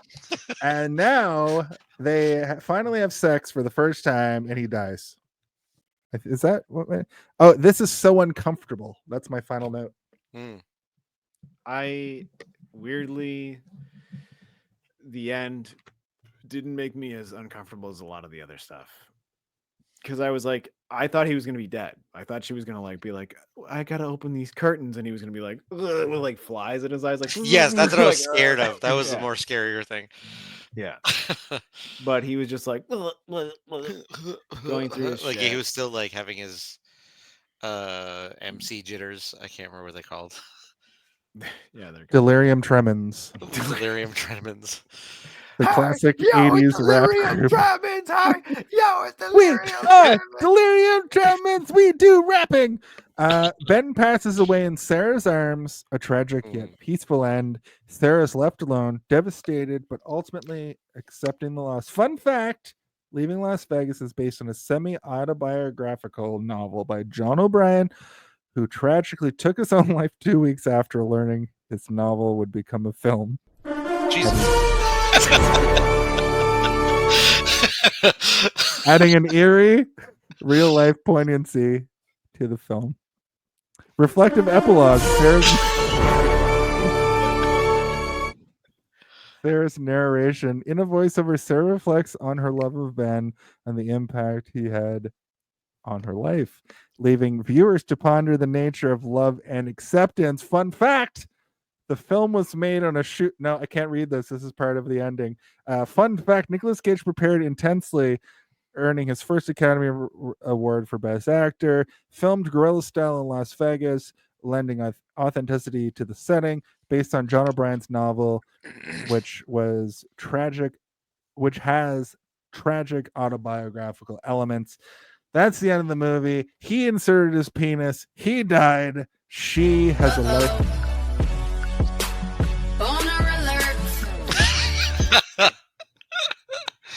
Very good. God, Jason, why would you do that?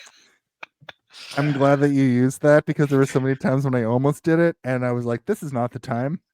But you blew that. Yep. You blew that out of the water. Give me what I want. Let's talk about a fact that happens each and every week on this show where we end the episode. And then what we have to do is talk about the Home Alone of it all. If you had to pick one, what do you think the Home Alone of it all? The Home Alone of it all? Can someone please tell me when the Home Alone of it all? I really gotta know. When is the Home Alone of it all? What is the Home Alone of it all? Now that's the Home Alone of it all.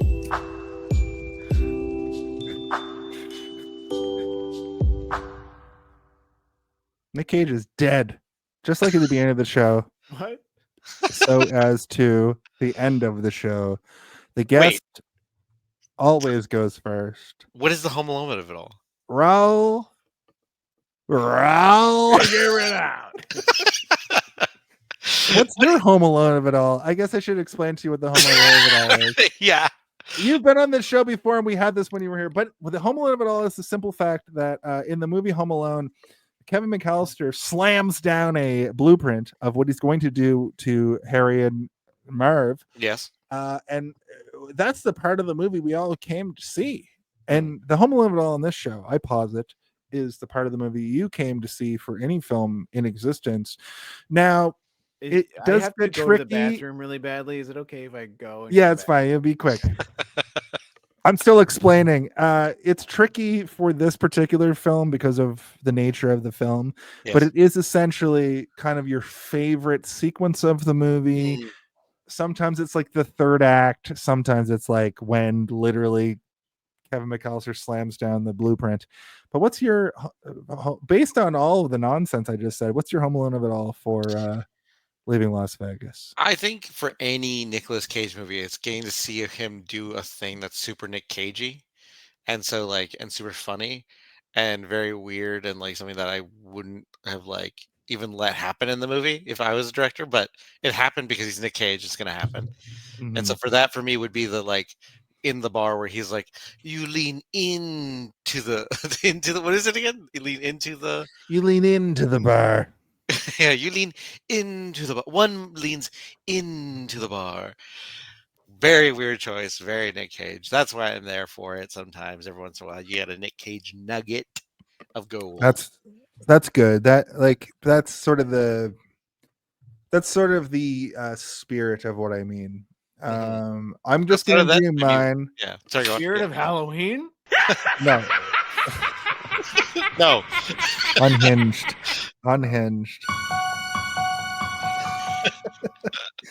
Mine is literally just when he goes to when he leaves for Las Vegas, and then that when he gets to there, and that's my Home Alone of it all this week.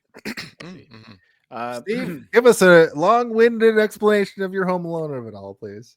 Well, mine is when he arrives in Las Vegas and he's drinking, and we are getting this sort of back and forth between our new character Sera and him, and when those two things meet, where he stops the car and she's looks directly in his eyes, and he's like, he's been drinking in front of cops, he's drinking beer in his car, and she comes up and she's like, hey, by the way, fuck you for almost running me over, are you sorry? And he says, yeah.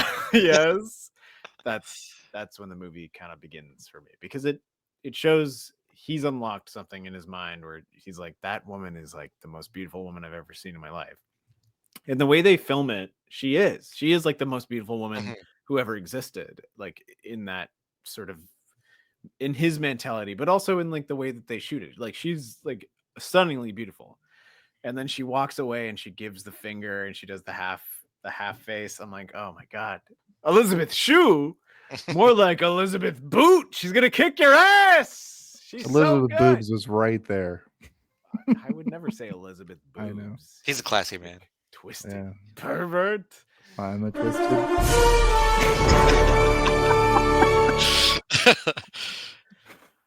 Yeah, that's mine. My second Home Alone of it all is the twisted pit I feel in my stomach. Reliving this whole movie. This was a lot to go through again. I just realized that Raul has not. It's been a long time since we started the MPAA rating game, and explaining it to him is going to be like starting over. So, well, but it is time for the MPAA. It's the greatest game. It's time to play Guess the MPAA. Hello, everybody. My name is Jonathan, more like Elizabeth Boot, and I'm joined as always by Stephen, more like Elizabeth Boot, and this is the MPAA rating game. And of course, the rules are simple. And Stephen, please explain to our contestant and yourself the rules to this game. Well, I've been drinking since 4 weeks ago, and I'm trying to die, but I'll try my best to give you the rules of this game. Raul, we need you to choose a number between 0, 0, 0, and 999. That's all you need to think about. 0, 0, 0, 999. Could be any number between those two numbers. But we are, of course, trying to guess the MPAA rating number, which is 5 digits long. But remember, you only need to think about the 3. The 3. That's all you need to think about. Yeah, it's crazy. And what's insane from my point of view is I ripped up my notes, which has my final thoughts and the number, but luckily I've got my trusty computer. Let me add a little bit of information to what my co-host Stephen has said here. The two of you are the contestants on this game show. Okay. The MPAA rating is a number given to every film to indicate that it has been rated by the MPAA. It has nothing to do with what the rating is. It's a 5-digit number, and I'm going to give you the first two numbers, which are inconsequential. Like Steve said, all you have to do is guess a number between 000 and 999. But I am going to give you the first 2-digit numbers of the 5-digit number this week. I feel like you're the first two. Yeah, it's too much explanation. The first 2 digits. Yeah, awesome game so far. About 3 numbers. The first two digits are 33, and I just need the preceding 3 numbers after that to create a 5-digit number. I'm gonna say. Raul, you're the guest. Guest always goes first on Hey, Did You See This One? Just take a stab in the dark. I'm gonna say 980. Jesus Christ. Lower. 980 is lower? But he said Jesus Christ, which means it's probably close. Or too high.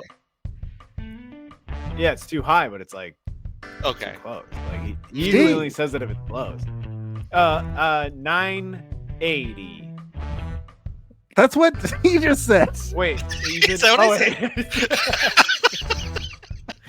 Okay. Sorry.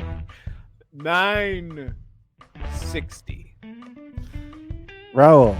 Okay. Higher.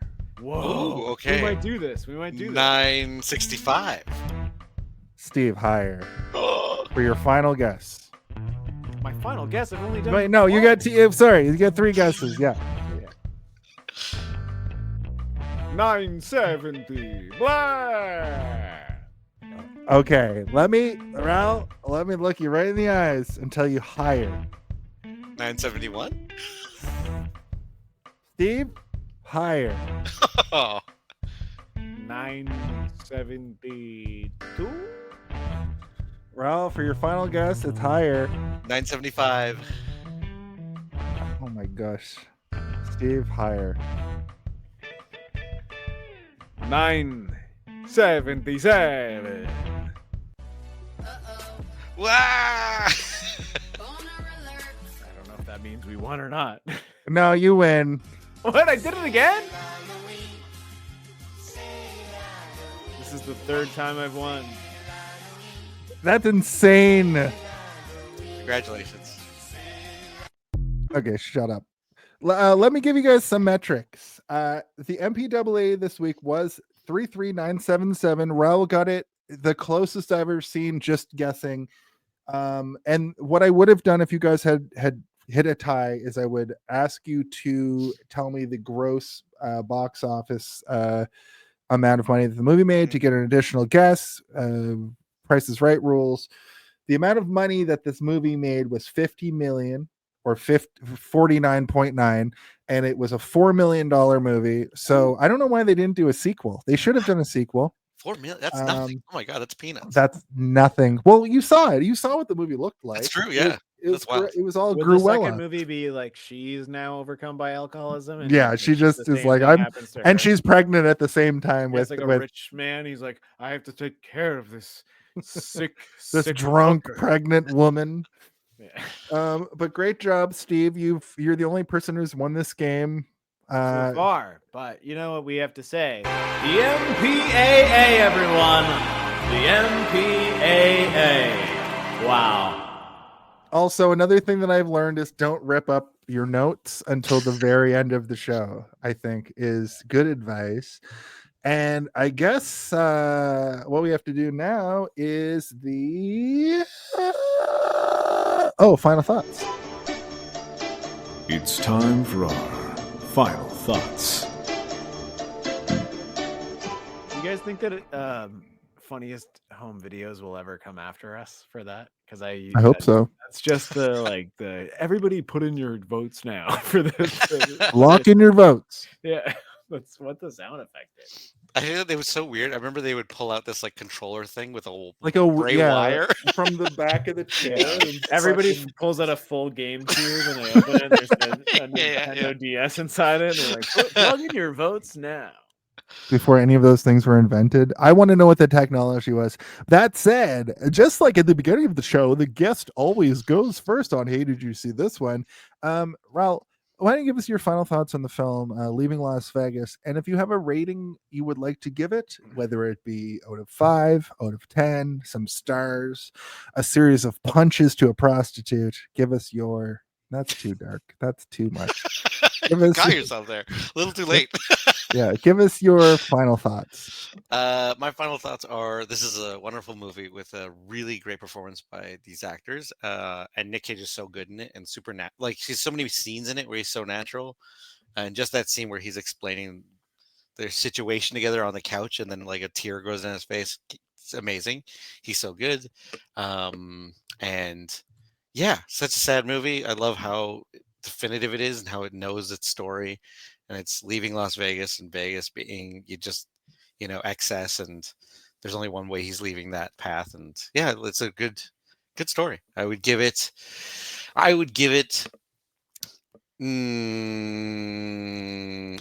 8 8. We lean into the bar out of 10.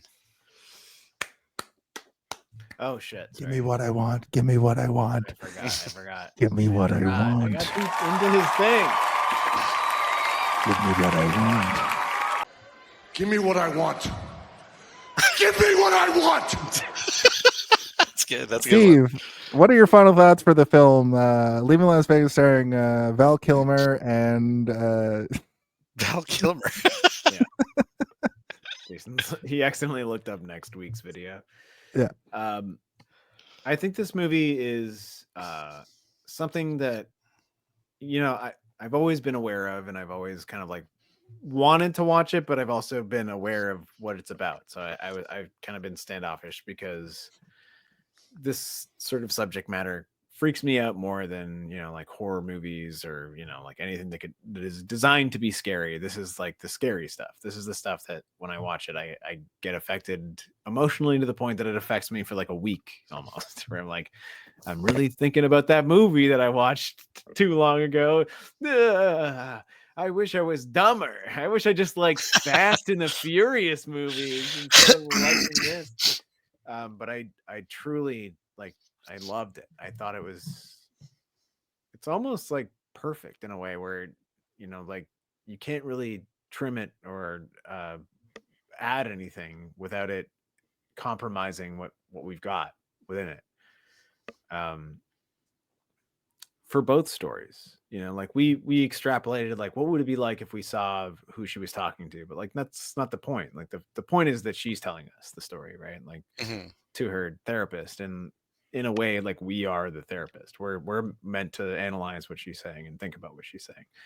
And we can't give any advice to Nicolas Cage, but we're getting it through her as well. It's interesting.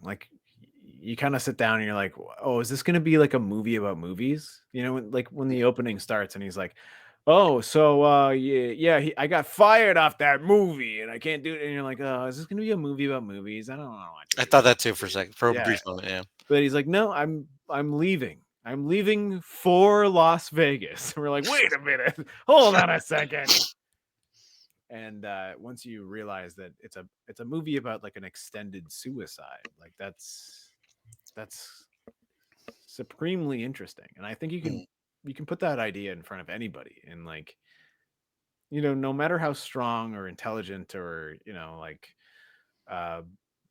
powerful you might be in the world, I think that everybody can understand the idea of wanting to die in a certain situation. And this is a movie that shows you what it's like to want to die and have a plan, which is frightening a little bit, or a lot, I guess, for some people.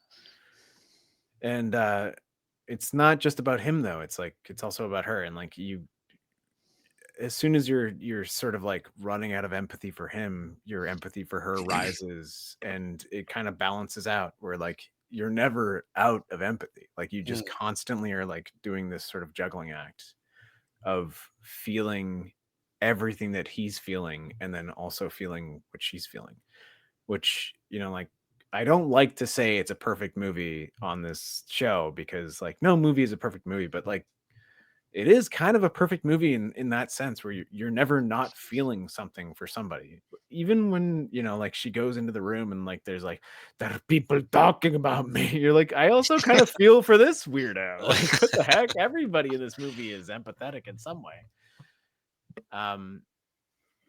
And we've only done a few movies where I'm this is a great movie, but this is a great movie. And if I had to give this movie a rating, I would give it 99 bottles of beer on the wall, 99 bottles of beer.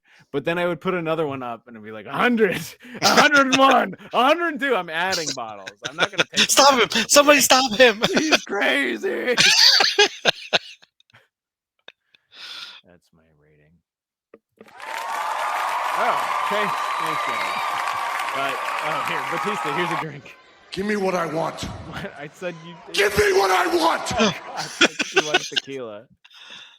Jason? I ripped up my notes, so I have to do it from my computers. An amazing film. I definitely get why Nick Cage won Best Actor. He disappeared into the role. It reeks of 90s, which I liked. And the Sting lounge stuff was it accentuates the feeling the movie is trying to convey.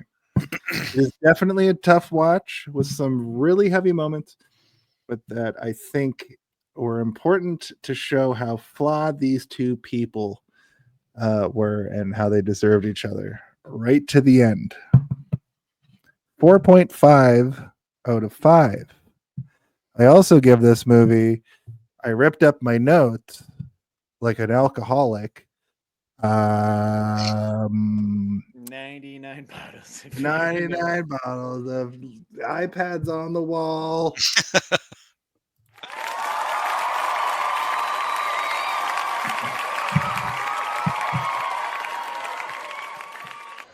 Give me what I want. Give me what I want. Give me what I want. What is the context here with that one? Like, I'll give you a quick. Okay, so we used to use the Undertaker bong, but the Undertaker is a mega enthusiast. So we switched it to Batista, and Batista had this thing on his final run in WWE. He was wrestling Triple H, and Triple H was like, "Aha, you can't get this, you can't get this." But as Batista was leaving the ring during this, said, switch it up for someone like Batista, maybe. Well, yeah, but it's a very famous meme in the wrestling world where he said that. And it's because of him trying to get a world title match with Triple H as he was leaving the company. And it's very funny with no context. I like it. It's very funny. It worked for me. Give me what I want. Give me what I want. Really hard is good. Yeah. It is good. And I appreciate the reason behind changing it from Undertaker, because that was a surprise to find out he had an opinion. I knew Kane sucked, but the Undertaker, and I kind of knew the Undertaker sucked. He's a thin blue line guy, which I'm okay with, whatever. I hate police, but it's kind of a dumb movement. When he was like, "Hi, I'm the Undertaker, and I'm here to tell you about my presidential candidate, Donald Trump. I'm an undead mortician who can use lightning magic, and I love Donald Trump." I was like, you know what? I think I can separate the art from the artist only so far. So we're gonna remove the Undertaker. Boom. But with that said, I think it's time to do some plugs. Some plugs. All right, let me just plug this in right here and just everything.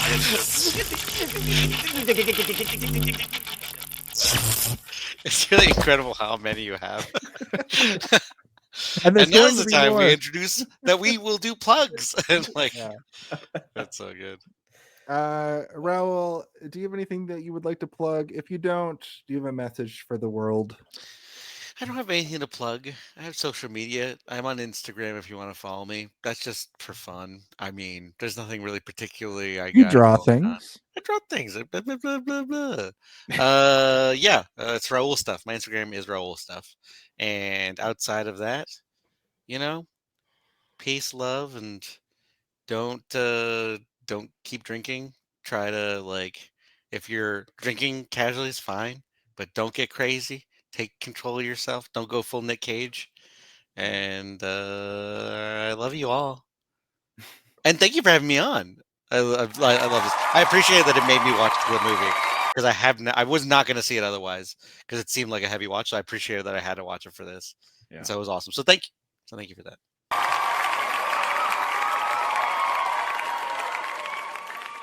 Well, I will say, you're a pleasured guest. I hope you're pleasured. You pleasured us. You're welcome back here anytime, whether you like it or not. Jesus Christ. I'm going to harass you to come back. He always talks about how much he's pleasured by people. Let me just say it was a pleasure to have you. You pleasured me.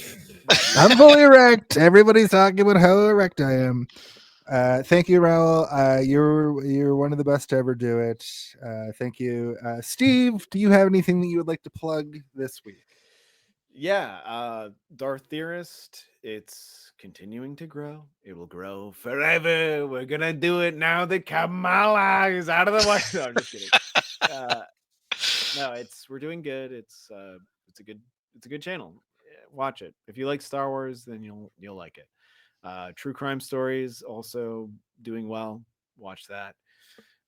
And the other ones, I'll sprinkle them here and there when they start to, matter more, but they don't right now. So yeah, those two. That's it.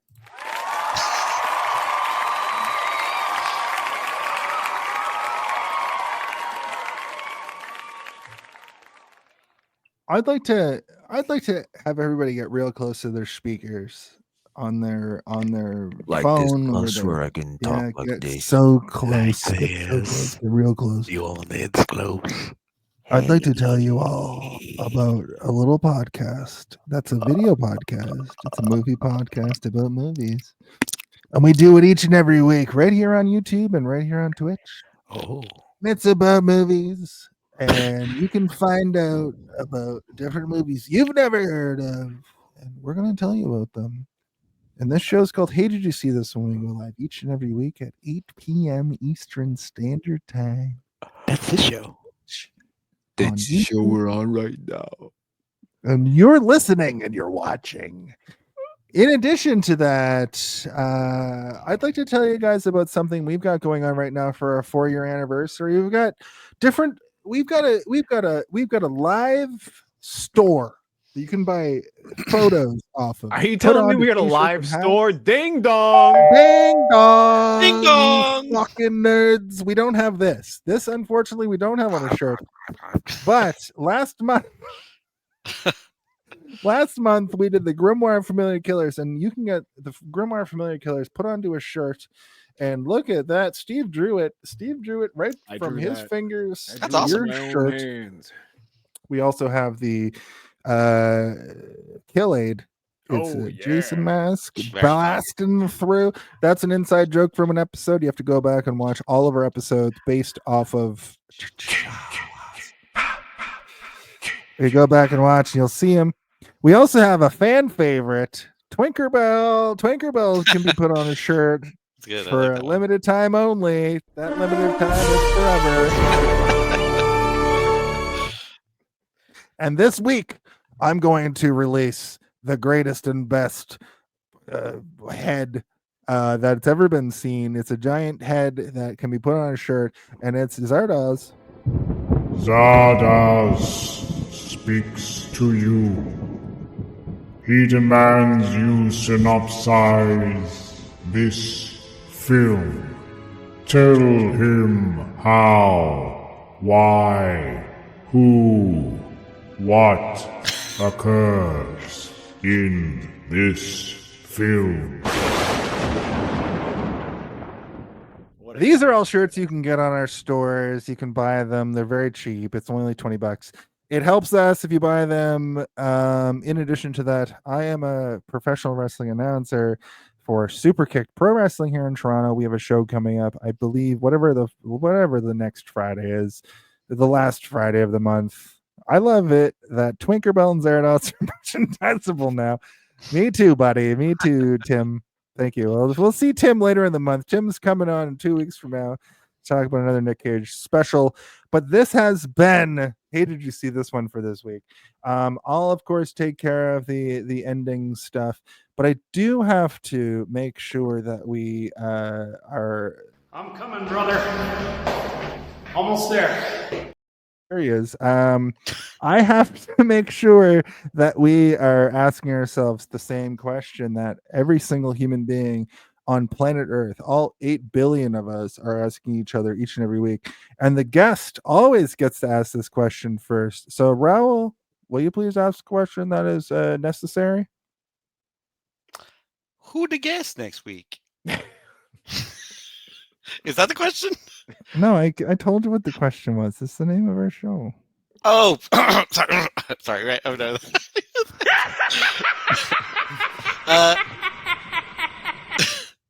Hey, did you see this one?